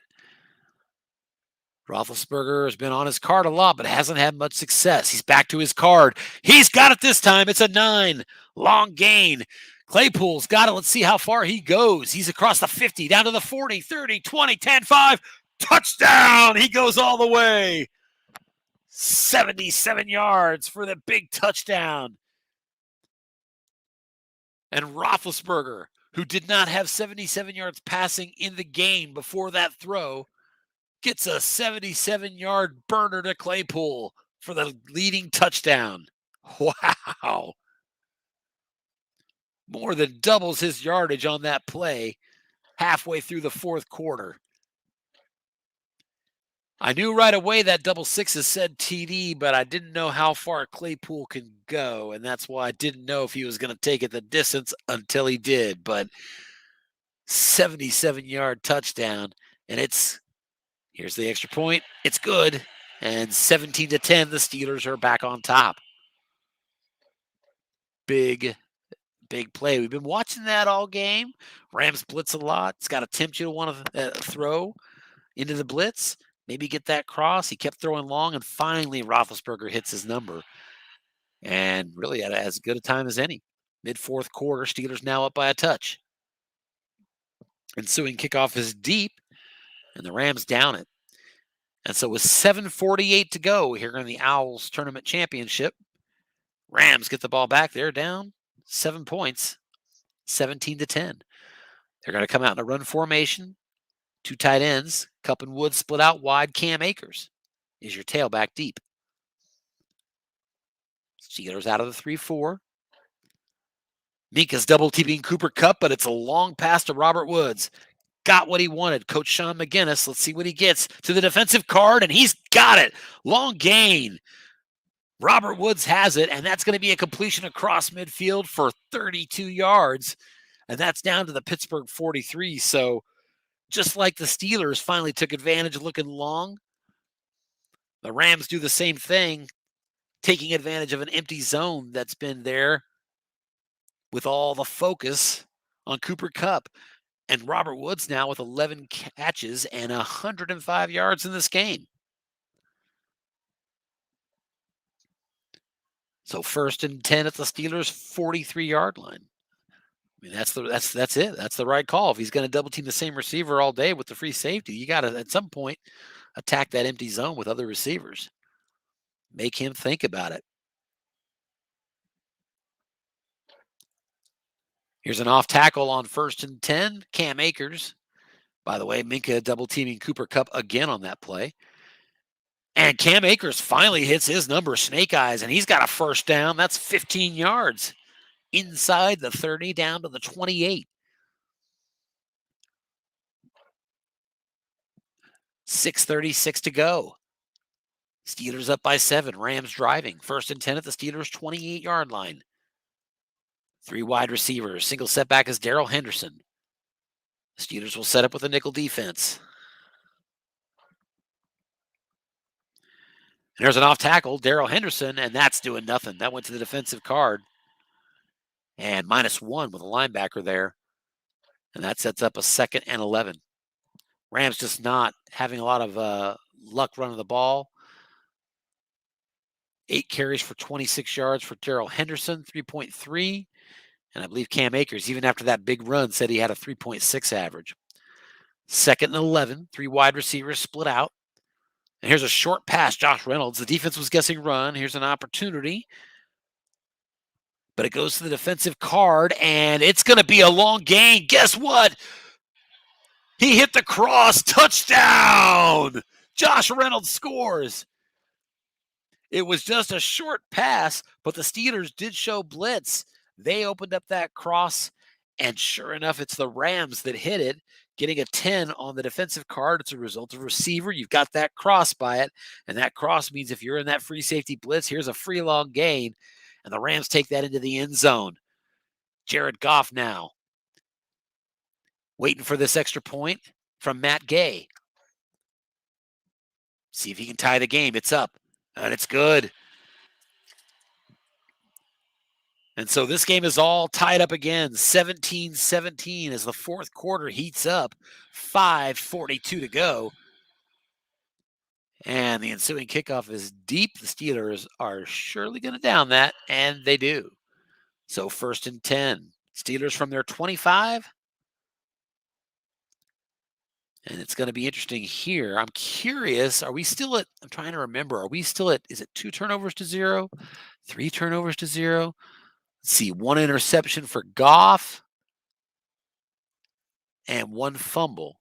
So 2 turnovers to 0. Steelers still have no turnovers, but their quarterback has made up for it by not passing as well as Goff in this game. Here's an off-tackle draw. James Conner running, even though he's fatigued, and that's a gain of 4 yards. Obviously, it said 5. He only gets 4.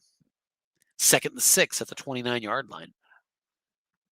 Conner now 18 carries. He stays in the game here in a 3 wide receiver. Running back set.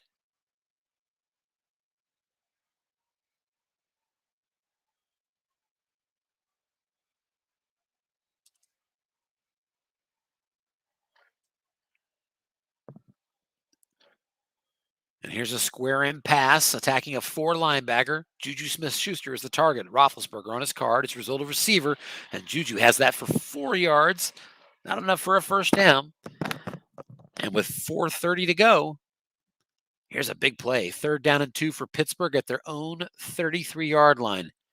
Pittsburgh on the day, just 2 of 9 on 3rd downs and 0 for 2 on 4th downs. They've really struggled. Rams, meanwhile, dominating in that department, 10 of 18 and 3 of 4. 3rd down and 2, blocking back. Off tackle, James Conner. The defense is guessing pass. So he's no problem running that fatigued running back, even on 3rd and 2. Let's see what he gets here. Goes to the defensive card, and that's not going to have anything.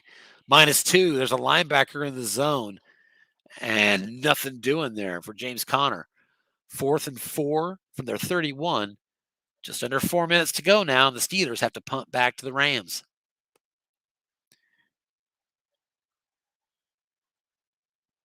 The OWLS Tournament Championship, our first ever. And we're tied with under 4 minutes left in the 4th quarter. Oh, here's a big old punt. 54 yards, and it rolls for another 10. Big punt for the Steelers. Jordan Berry puts the Rams all the way back to their 5-yard line. So 3:36 to go, 1st and 10 at the 5. 2 tight end formation. Nickel defense by the Steelers. I'd be a little nervous if I'm the Rams here. The Steelers already have 2 turnovers, and they just have that turnover-making defense. I'd be very careful. Defense guessing run. They're not careful. He's looking long. Deep ball to Robert Woods, even into a run defense. Nobody in the zone, too. And Robert Woods has another one. Big call for the Rams. Shaun McGinnis hits his man across the 50, down to the 40, and down to the 35. That's a 60-yard pass play to Robert Woods. 12 catches for a $165 in this game. And with 3 minutes to go, the Rams are down in field goal range, 1st and 10 at the 35-yard line. And with all those passes to Woods, Joe Hayden with his 9th tackle. 3 wide receivers on 1st and 10, and they're going to run it up the middle. Darrell Henderson. And Darrell Henderson, a nice gain on his card, 9 yards. And the Rams are in good position now. 2nd and 1 at the Steelers' 26-yard line. Again, we're tied at 17 here in the OWLS Championship. 2:24 to go. 2nd and 1 at the Steelers' 26-yard line. 3 wide receivers are split out. Darrell Henderson is the tailback.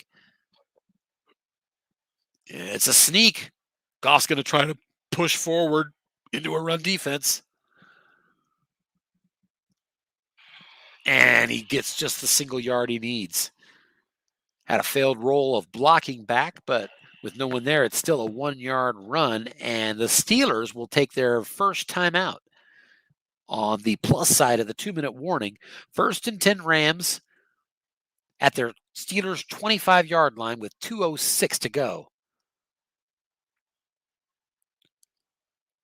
3 wide receivers again for the Rams. Steelers will drop back to the nickel. Steelers in desperate need of a quick stop.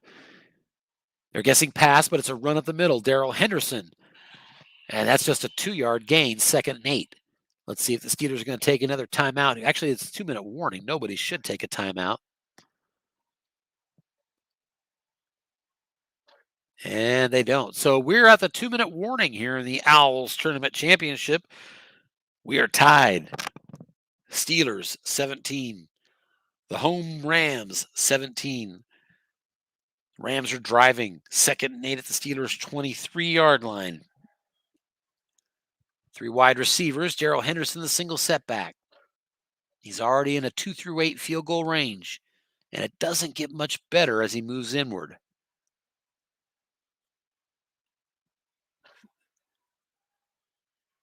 Steelers are going to show blitz from the safety, Minka.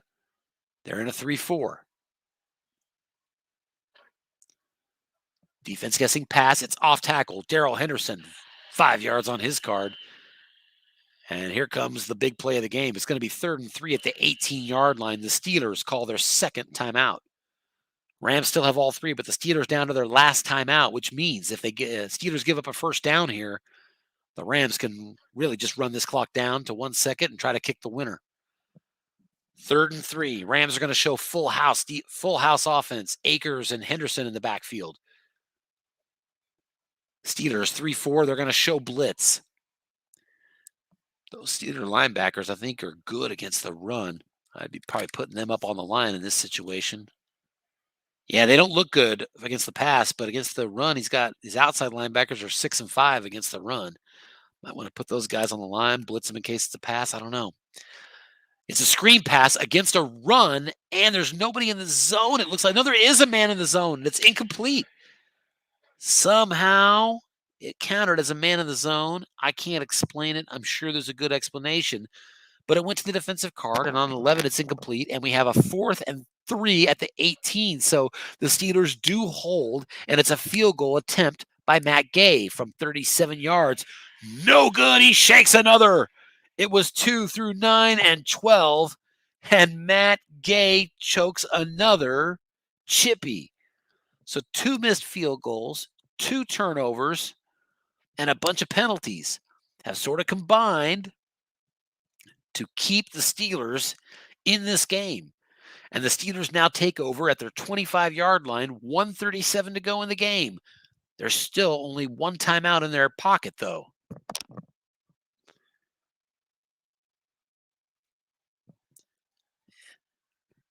Coach McGinnis has been telling us his kicker's been struggling all through this tournament, and that continued in this game. Final result still undecided, though, still tied at 17. Steelers 3 wide receivers, nickel blitz by the Rams, but it's an off tackle. James Conner, tired and all, is running this play. And he's already at fatigue level 2, it looks like. He is. And so on that run, the result on his card on wrong was 1 yard. He lost 2 yards, though, because he's tired. And so 2nd and 11. Is he going to call that timeout? What are the Steelers going to do here? He is. So the Steelers call their last timeout. Scary position with 90 seconds left that your opponent has 3 timeouts and you have none. But here we are. Anything can still happen in this game. 4 wide receivers split out on 2nd and 11. Conner, fatigued and all, will stay as the single setback.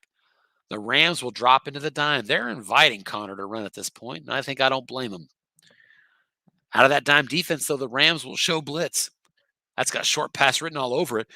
And sure enough, Roethlisberger looking short. Deontay Johnson's the target, and it's complete on Roethlisberger's card, but just 10 yards. So he's short of the first down. 3rd and 1. Let's see. He can't spike it, so it's probably a hurry up we're going to see here.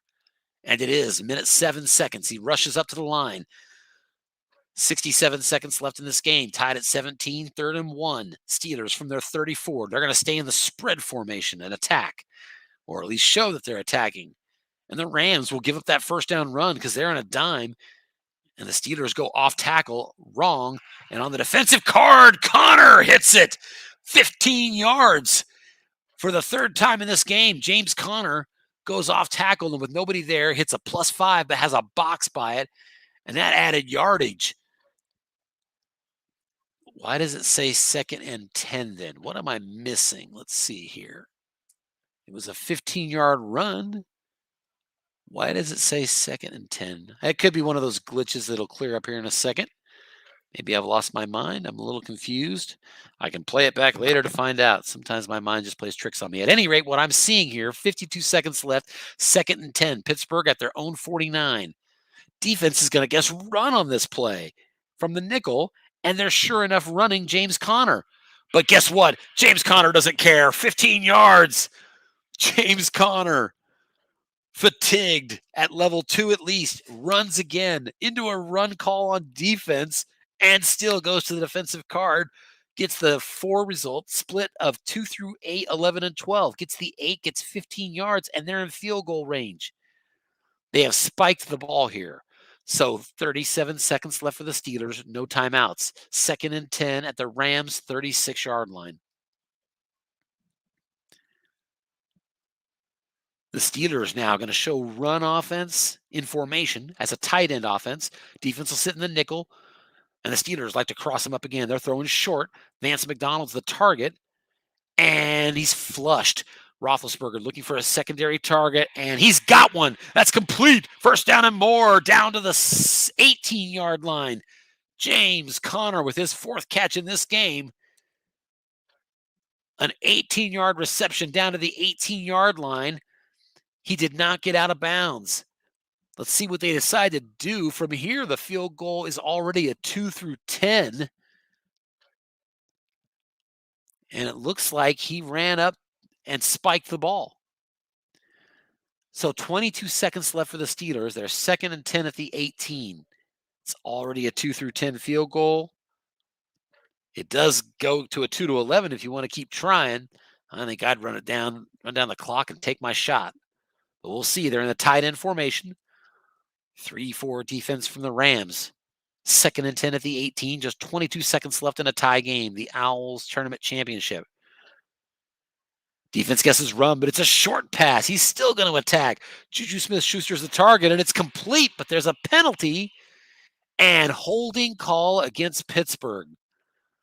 Boy, I got to tell you, there are a lot of things I see Pittsburgh doing in this game that are kind of, I don't want to say trying to lose it, but gutsy, strange calls. Had a 2 through 10 field goal. Now it's 2nd and 20, 15 seconds to go. They're back at the 28. From here, though, it's still a 2 through 9 and 12. Nickel defense showing blitz. You cannot take a sack here on 2nd and 20. Pitch out to James Conner. He's going to run it, but it converted to right and no gain. 3rd and 20. And I think the clock runs out. He can spike it.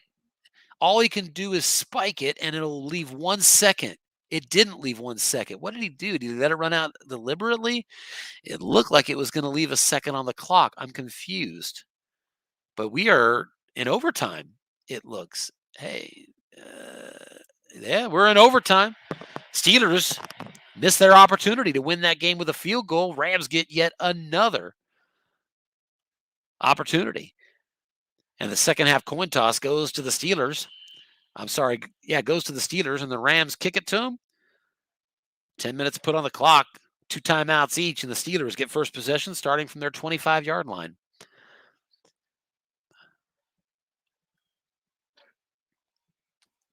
And on 1st and 10, it's a screen pass to James Conner, who is still in the game because you never can be too tired. And that's going to be a completion. 5-yard gain for James Conner. 2nd and 5, Pittsburgh at their 30.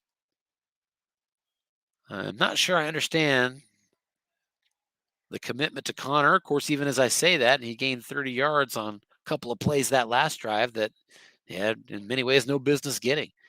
Could just be this luck quotient where he feels strong with that guy. I've had that happen to me in moments where I'm like, I don't care. I'm believing in this guy. And here's an off-tackle draw. James Conner again. The defense did guess pass for him. He's at fatigue level 3, so this should be -3. Snap fumble, though. That ball never got to him. It's on the ground. Rams with an opportunity. Let's see who gets it. And the Rams look like they have recovered it, unless they're going to advance. And they don't.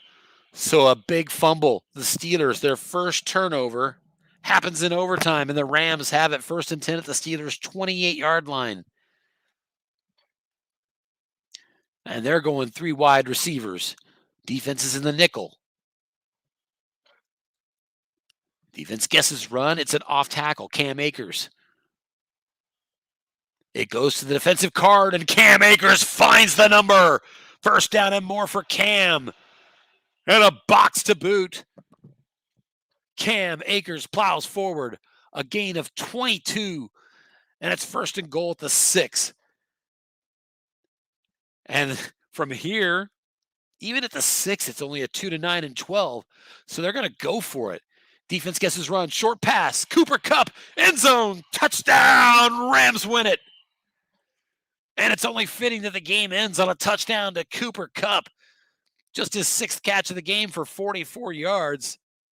And a barn burner in the OWLS inaugural championship as the Rams, with a stunning overtime victory on the strength of the first turnover of the game by the Steelers, they win it 23-17. Let me invite these guys to the broadcast.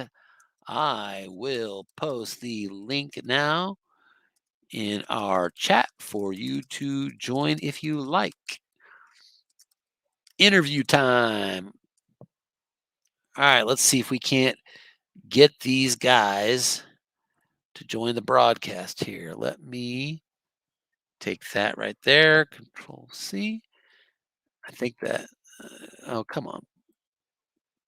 Where did it go? There it is. Come on. All right. Oh my God. Please tell me that game got covered. Yeah, it did. I just may have been showing myself the whole time, which would be stupid. But okay, so I need to come to here and post the link there so that these guys can join the broadcast.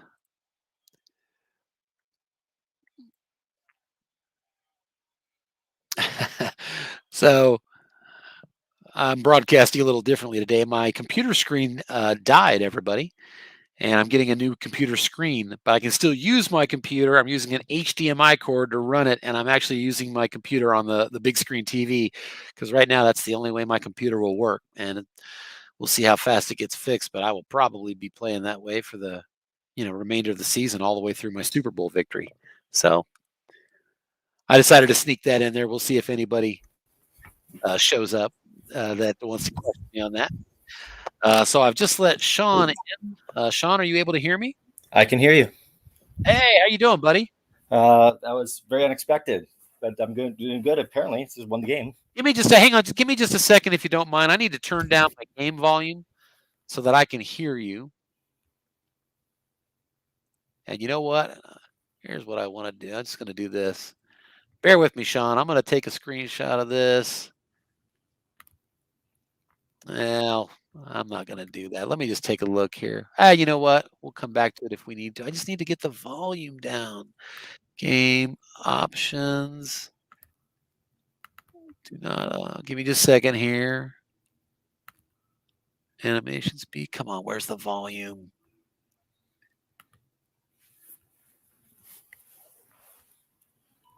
Well, doesn't look like I'm going to find it there, so I'm going to just close this. 23-17. All right, so let's do that. You can still hear me, right? Yeah, I can hear you just fine. All right, super. Let me see if we can get. What's the deal, Jason? Blew that. Let me see if he's joining.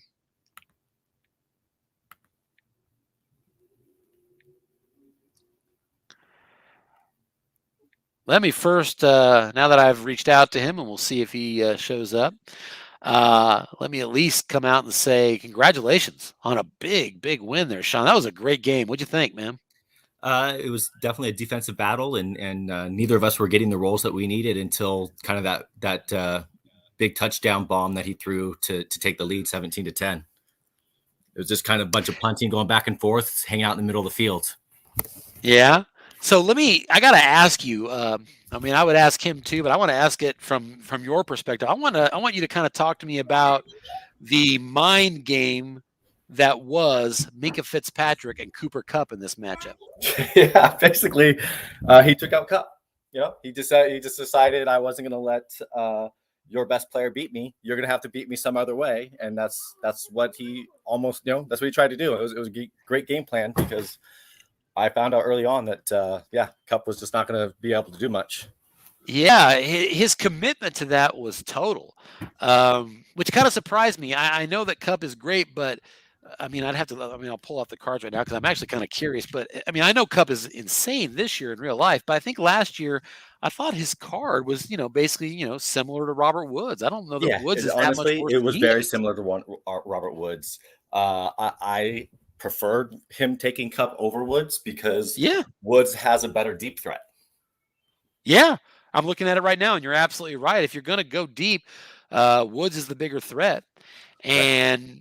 and so him double teaming Cup, it definitely cuts a little bit into your flat pass game, and he may have been calculating that your quarterback is best to target the flat. Both of your quarterbacks are better in the flat, but nevertheless, he double teamed him so completely and fully that. Oh, hang on one second. He's saying how. Give me just a second. I'm getting Jason here. Click on link in our 3-man chat.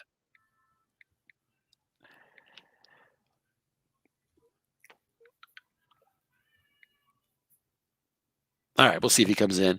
Yeah, his commitment to that was so total that I was remarking during the game, really kind of both you. I sort of felt like all game as I was watching, I sort of felt like that it was kind of important for the Steelers to start throwing short and long with greater frequency because you were showing that safety blitz all game.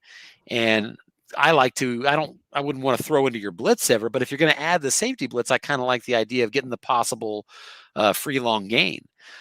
So I thought he should have been attacking more like that. And then he eventually adjusted and started doing that. And similarly, I was kind of saying the same thing with you, where he kept double teaming Cooper Kupp so completely that I felt like all game, I'm like, at some point, we're going to see Shaun make that adjustment. If you're going to keep committing to Kupp, he's going to start throwing deep. And you did. And eventually it got him, not just once, but twice, if I'm not mistaken. Is that right? Yeah. Well, it was actually, I didn't use short pass almost the whole game because I don't know if you look at Goff's card, his short pass is just horrific, right? So it's like you don't even bother. But the good thing is there's a long gain on the short pass. So I got a long gain on the short pass, and that's kind of what set me up. That was that was ironic because that was actually, as I was just saying, and we'll welcome Jason in now. What's up, Jay? What's up? Let me continue with Shaun for just a second here. No, can't do it. But but it was ironic because, as I just mentioned a little bit ago, I was kind of looking for Jason to try to attack your short and long zones to take advantage of that cross that's there because you were showing blitz the whole game. But it was you that eventually got the lucky break, Shaun, and hit that cross and got a longer gain on that short pass. I think that was your touchdown, right? It set me up for the touchdown, or it might have been the touchdown. It was one of the two. It might have been actually the touchdown. Yeah, that was it. That's what I think tied the game. Man, I wish, I should learn my lesson. I've been broadcasting enough games this year that I keep telling myself I really need to. I bring a lot of notes usually into the game and kind of know what to talk about, but I don't take notes during the game. And then I get here in the interview and I'm like, there's so many things I knew I wanted to ask about. I don't remember any of them. There were so many fourth downs and stuff. One of the most fascinating parts of this game was the 3rd and 4th down conversion rate for Pittsburgh was atrocious. And it was amazingly successful for you, Shaun. But the Steelers were able to take advantage of it anyway because that's been my MO the whole tournament, Tim. You had the penalty advantage, and you had the rushing advantage, and you had the turnover advantage. You had all these things that kind of kept you going. Sustain it. Yeah, James Conner. Yeah, I was asking. That's what happened in the last game we played too. The last game me and him played was almost exactly the same, except for there was more of a gap between us, whereas this game we were tied the whole time and everything. But the last game played out like exactly the same almost. It's incredible. But the last game wasn't the last game score 39-9. Yeah, but he ran away with it at the end. Did he? Okay. Yeah, it was one of those the score games. Right. Okay. I couldn't remember. But so Jason, talk to me about your commitment to making sure that Cooper Kupp is not the player of the game in this matchup. Talk about that for me. He killed me last game. And what happened when I played last time is I tried to stop him at first like that, and then he went other places. And so he started killing me in other areas. And so this time I was like, I'm just sticking with it the whole game. I'm not going to let this guy beat me. I was worried when he had a couple catches with Robert Wood over the middle early, and I was like, God dang it. I was like, he's going to do the same thing again, and he's going to march down the field. And then it was just like back and forth. You can't do this. I can't do that. And for the longest time, it was just a stalemate. And I was like, Jesus, I can't do anything. And then Connor bust off like a 25-yard run or something. And then it's like, you're going to stop him 3 straight times in a row. And I'm like, I'm like, how does this guy do that? He's so inconsistent, but he gets like 130 yards every game. I meant I know you said you're going to watch the broadcast after we finish here, and I will post the link in a second so you guys are able to just watch it if you kind of want to see how I called the game or whatever. But yeah, I did mention on the broadcast that every time I've played you, James Conner way outperforms what he should. And in this game, not only did he way outperform, but that's another thing I wanted to ask you about, Jason.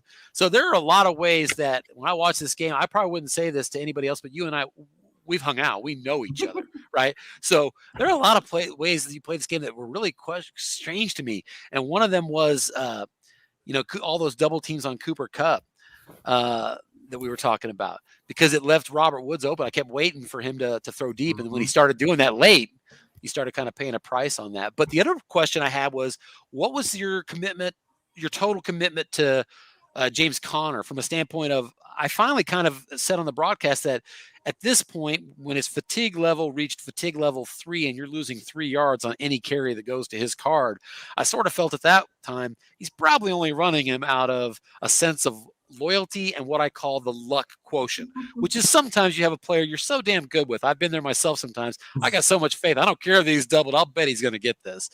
And he just kept going to this fatigued running back and making it work. He ended up with over 200 yards. Why didn't you go to Snell? Why did you not look at mixing that up some? I started with Snell. The very first play of the game was a fullback run with Snell. Right, but he's got enough carries available to him that you didn't have to necessarily run a fatigued Conner 6 or 7 times. I'm just kind of curious. Not as confident. I mean, not as confident. Yeah, Snell's car's not as good. Even though like you said, even though you're losing those yards, you have faith in him to get that 25-yard run that he hit earlier in the game. So, I mean, that 25-yard run minus 3 yards is still 22 yards. So, no doubt. Yeah, and no doubt. I also made reference during the broadcast to I know Shaun made what I called a triple B call. And a triple B call is big brass balls. Oh, that 4th down call. Hell yeah. Oh, 4th and 1 in his own territory.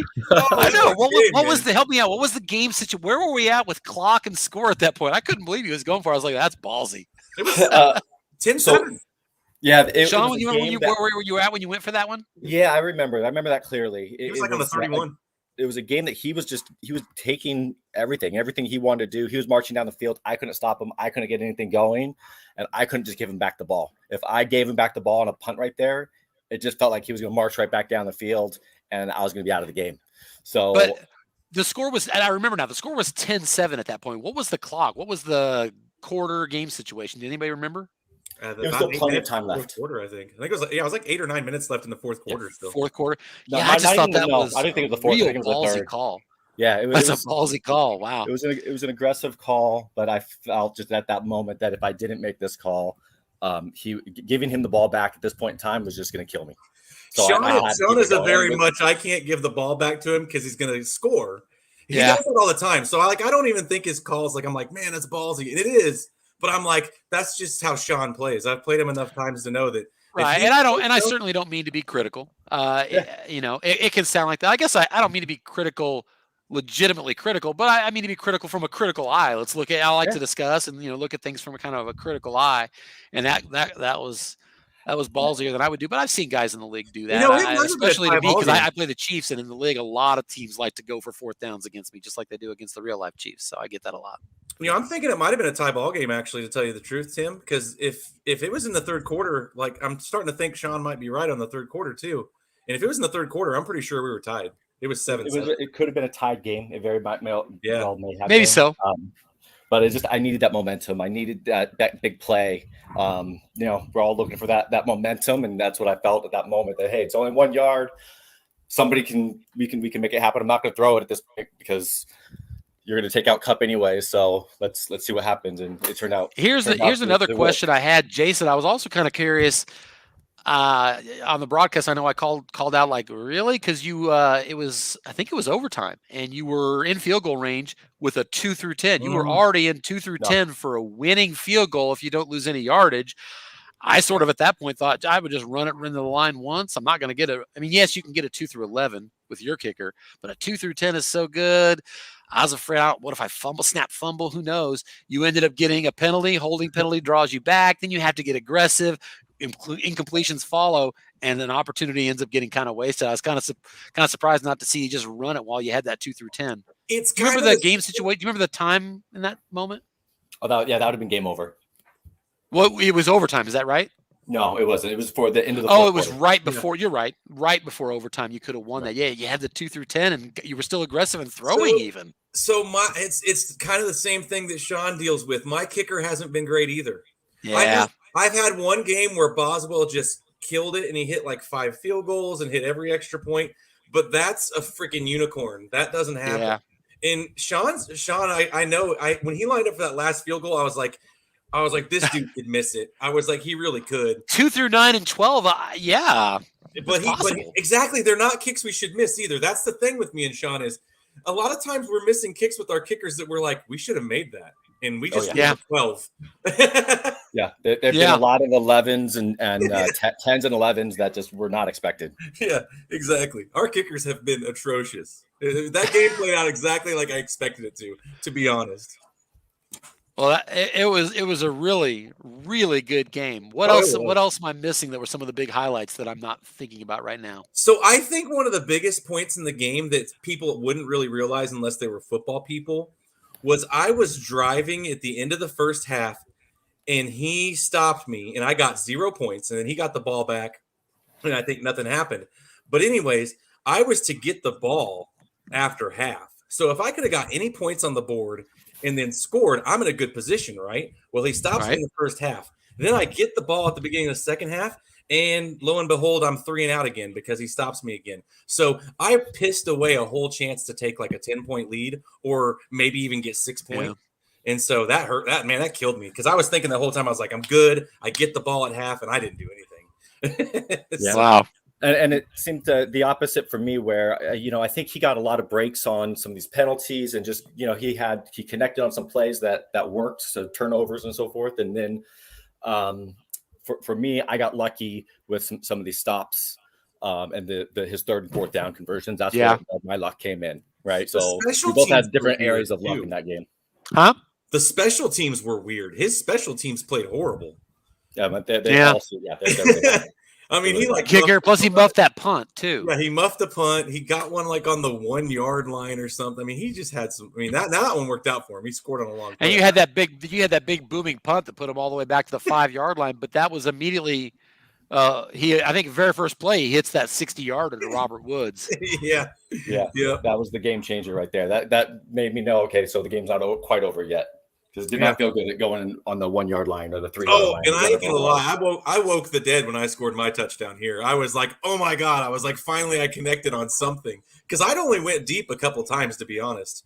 And I was like, you know what? I was like, I'm gonna go to Claypool. I was like, I haven't went deep a lot. I think it was 2nd and 5. So it was a really weird in-between down. And I was like, might be able to break it.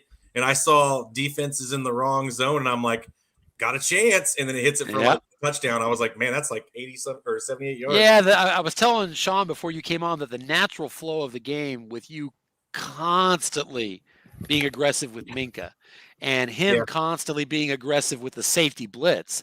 You all were both doing what your quarterbacks generally dictate, which is sticking to the flat for the most part.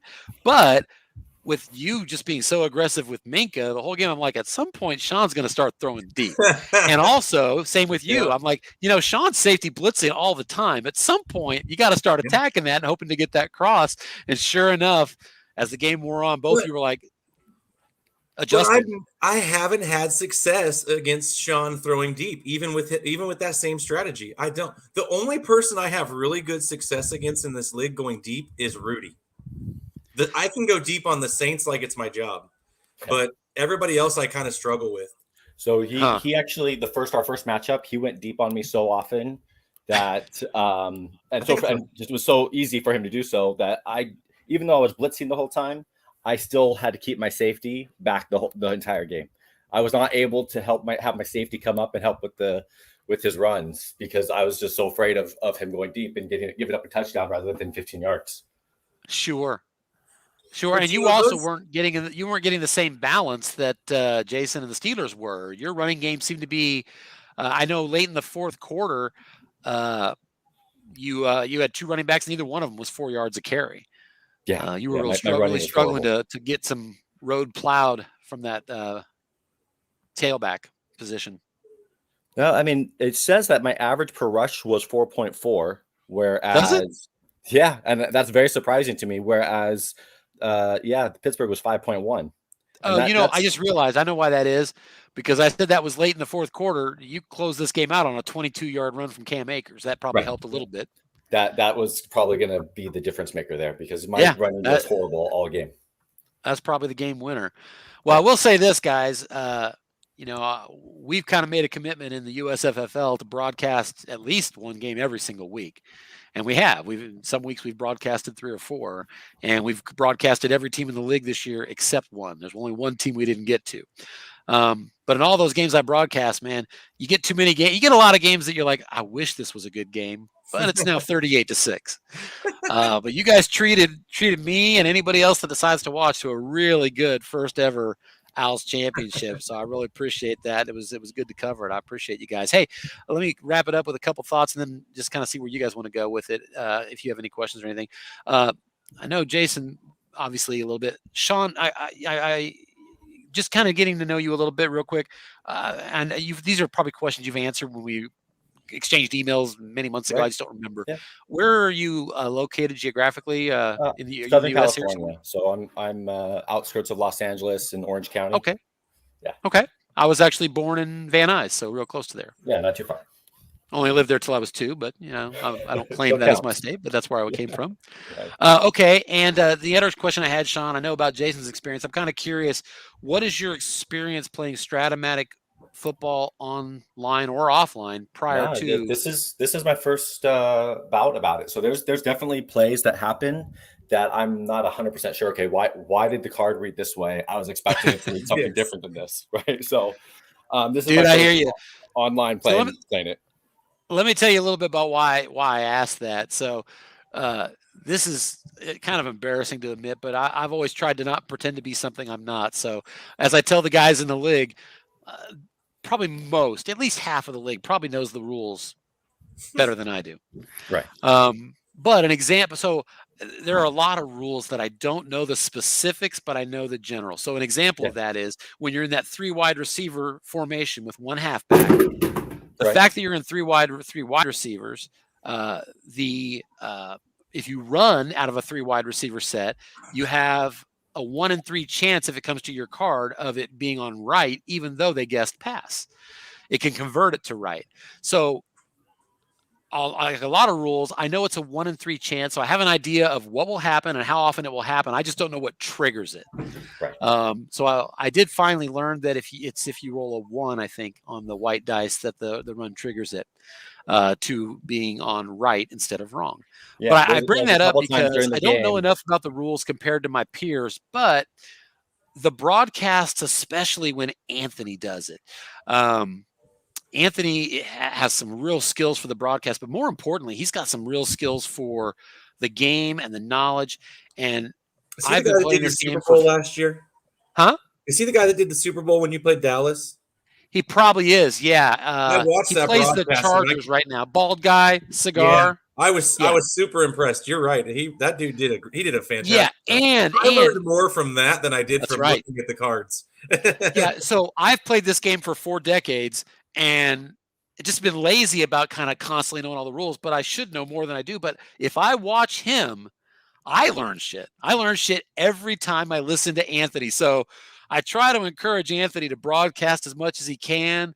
And that's why I brought it up, because I certainly kind of wanted to let you guys know that if you get an opportunity to see any of the broadcasts, especially if Anthony's covering them, it's my recommendation that you do so if you haven't been as experienced in the game, because you will learn stuff. He breaks stuff down. I'm more calling the play-by-play. He knows what he's talking about when it comes to the game, and he's a real good resource. So I would just recommend that to you guys. Also, I'll give you a little tease here. Don't tell anybody. This is a secret. Okay. We did have one coach tell me he may not be coming back next year, so we might have one opening for sure. We'll see. I kind of told this coach that I'm not going to share that with anybody because I want somebody to have the ability, not his name, you know what I mean? I want him to be free to change his mind and not have to admit it. You know what I mean? Yep. I'd like to see him change his mind. He's been around a long time, but Yeah. if he doesn't, that's one opening. We may have more. I can't remember where I think you guys are 3 and 5 on the wait list, maybe 2 and 5. I can't remember where you guys are. Is it 1? Shaun, where are you? Do you remember? It's been moving. I want to say I'm 1 or 2. You know what? I know the last guy that got in, I was like right behind him. So I think there might be one more person in front of me. Yeah, I'm going to find out right now because now I want to know. Coach directory. That's one of these two. Let's see.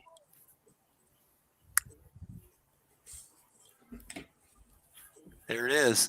So Shaun, you're next up. So if we do have an opening this coming season, Shaun, you'll be in. Yeah, I'm looking forward to it, and then kind of being able to actually watch your season while still participating on the outskirts was a great learning experience for me, just for how you guys are running your league, for what your expectations are, and how you guys are playing your games and everything. So it was actually helpful. I think there's more that comes out of this OWL tournament than just people get to play games. They get to learn your style and how you guys do things. So I think it's a good addition for you guys. No, I'm glad you said that. It wasn't something I planned. It just preseason. I thought, what if? It was when I started to develop a longer wait list. We had 3 or 4 names. Once it got up to like 6 names, I'm like, I got to do something with these people. I want you to be interested. I want you to stay around. I want you to. 10 years later, hey, we might have an opening. Yeah. So I thought I'd mention that. I do have a coach that told me he told me he's not coming back. So he told me he's not coming. I mean, that's like our fantasy league. There's been like 3 openings in 10 years. Huh? That's like our fantasy league. There's only been like 3 openings since I've been in it. And I've been in it since 2009, maybe.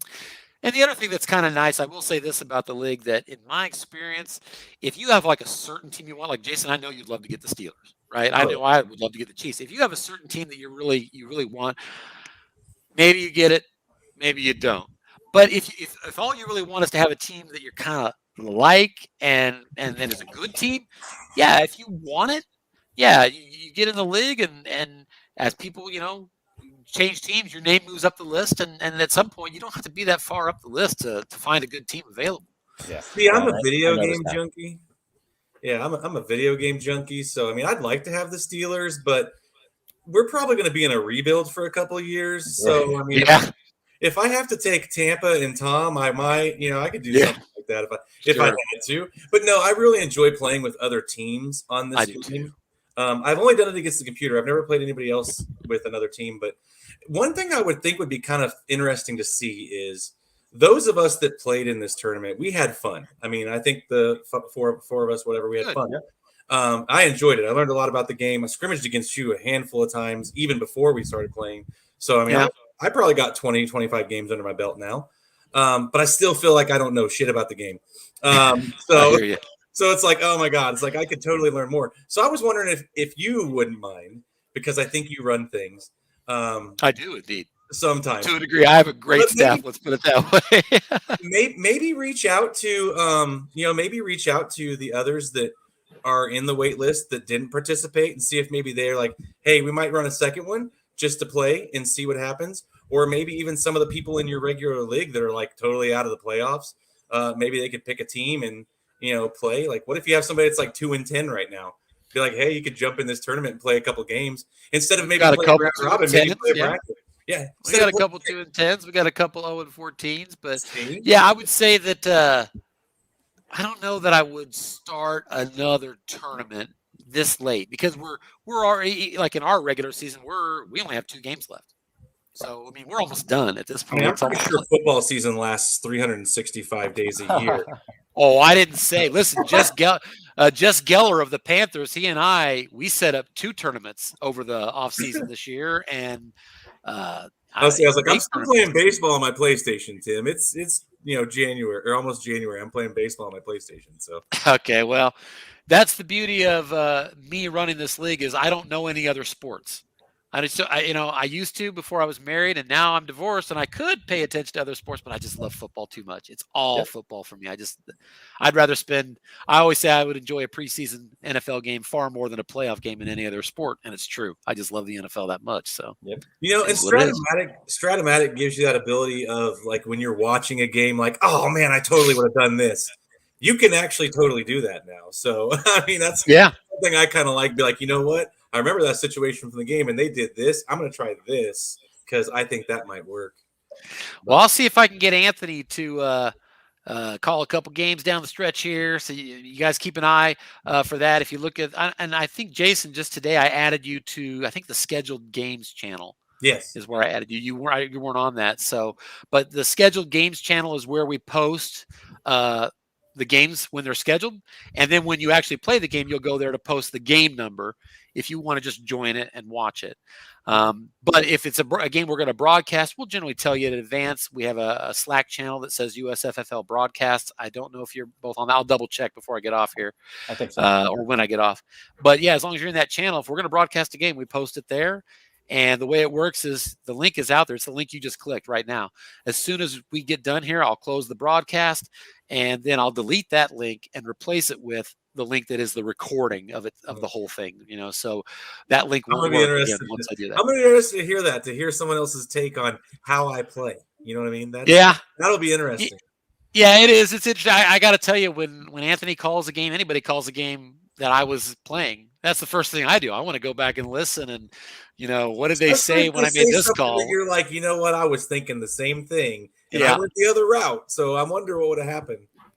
So you're going to have thick skin, because there were a couple times, Jason, that you made some calls and I'm like, Yeah, really? I made some really questionable calls. Yeah, that's all right. I play pretty aggressive. You know that. Yeah, I know you do. I know you do. It didn't surprise me in our scrimmages. Why would it surprise me in a championship game? So, congratulations on getting here as the runner-up. Knockdown dragouts in Madden, where I used to run all over you with Fred Taylor. So right, and now I've got you, scaled back down to more of a text-based game where I can own you. All right, so. But it's like now it's the old guy taking advantage of the old guy, whereas before I was young. So that's right. Well, congratulations on getting to the championship round, playing a good game. Obviously, you're a little further down on the wait list, but I've got a game for you anytime you want to step up to the plate, Jason. You just let me know. And Shaun, congratulations on winning the championship. So real quick before I let you go, Shaun, do you understand that subcredit that you just won and how it works? Honestly, no, but it sounds important and it sounds enticing and it sounds like that's a good thing I should have. And once I am in the league and understand it better, I'm sure it'll play itself out. At least, long story short, right now, 3 of those. If you get 3 of those credits, you get to move up 1 spot on the list. All right. And the higher you are on the list is who gets to pick when a team opens up. You start down the list. Everybody says if they want it, but it's the guy with the highest name on the list that gets it. So even though I've been in this league for 15 years, if I change teams, I go all the way to the bottom. Right. Anytime somebody changes teams, they always drop to the bottom. That moves you up whether you moved up or not. Right. So people taking a new team will always move you up the list. And then you will get to move up as well if you get 3 of these subcredits. Okay. And we'll see. I'm going to talk to the league about this. I'm thinking about changing that to 2, to be honest, if the league will get behind the idea, just simply because the principle of that rule was made at a time when we had enough substitutions happening that you could get 3 of those credits a lot easier than you can right now, because with a full load of great coaches and a wait list to boot, we don't substitute that many games. People schedule and show up for their matchups. So haven't been a lot of opportunities. I think we've only given out 2 or 3 substitute credits all year this year. Okay. So that's 256 games, I think, by the time the season's over, that we completed with only just a small handful of people needing a substitute coach. So, but yeah, it'll be banked for you and you can use it when the time comes if you need it. So, but again, congratulations on the victory, and I appreciate you guys being on the list, staying informed, staying involved, and let me know if there's any. I always tell people I don't want to hammer you when you're on the wait list and make a person feel like they need to get more involved than they want to be, because you're on the wait list. I want you involved as you want to be. I don't want any pressure. You have to be involved at all. You're on the wait list. It's your call. But any more involved, more channels, more broadcasts, anything you want, I'll play you guys. If you want to scrimmage, I'll play either one of you. I like to do it. Yeah, I just, I always wanted to say, throw my name out there for anybody else too. Because like I said, I like using other teams. So like I've told you when we play, Jason, I'll play the Jets. I'll play anybody. Yeah. I mean, one of the things I don't get very often, I've had the Chiefs now for like 6 years, and I don't get to play as an underdog too often. I mean, or at least I don't get to play as a big underdog too often. And I like that. I miss games where I'm playing someone like the Jets or the Bengals in their poor heyday or whatever. So yeah, and don't be surprised if I don't hit you up, Shaun, because I work all day. I work till 8 o'clock usually. I mean, I'm technically working, but you can see I can get away with it quite a bit. This isn't public, right? No, just kidding. No. But no, because you're on the West Coast. A lot of times I get off at 8. I might want to play a game, but that's like prime time for you. So Sure. Well, I have a family, and my hours are kind of weird, so it kind of lines up more with the East Coast for a lot of times. My hours do get kind of tough between like after 6 p.m. Pacific time. I'm usually off the games, right? Because there's just so much going on around the house. So you generally prefer to play during the day or on the weekends? Is that generally okay. During the day is my preferred, or on the weekends? But I can always schedule at night. It just gets more difficult. Sure, I hear you. And when you get to the league, we've had coaches like that really can kind of only play on the weekends and daytime and nights, occasionally if they have to. And generally we can make that work. I mean, generally, you will find some coaches that maybe can't work around that. You might have to bend some here and there, but for the most part, when you got a whole week to get a game in, we really haven't had that much problem. So, and I play a lot of Stratomatic baseball, and I'm in playing leagues there, so I understand the dynamics of all of that. Yeah, I was wondering if there's any other leagues like that. See, I'm trying to find one online. I have a buddy who plays. We play. Right now, we're playing an NBA 2K22 tournament, but we just got done playing an MLB The Show tournament. But it's just me and him, and I was like, man, it'd be awesome if we could find like 30 other people that wanted to just sit around and play games, kind of like we do with Strat, but just playing like, it's harder to find on video game platforms than it is on Strat. For whatever reason, Strat has just really done a good job at building these leagues and tournaments. Yeah. Well, when we're, like I said, we only have 2 games left, and then the playoffs. When the season winds down, I'm sure when we get past that, I'll start immediately in the off season. I'll be looking for something. I'll be looking for some tournament, some game, some set of matchups. So I don't know what it'll be, but I'll certainly reach out to you guys. Keep me on the list. Yeah, I sure will. Hey, Shaun, it was great to meet you technically for the first time. Jason, good to see you again, and congratulations again on your victory, Shaun. All right, thank you guys. Bye. All right, have a good night, guys. I'll post the link out there. You'll find it on the. I'll tell you what, I'll post it where I normally post it, but I'll also drop it in the chat so you guys can just grab it there. Okay. All right, I'll go watch it and be embarrassed. You guys have a good night. It's nice to see you. Have a good one. All right.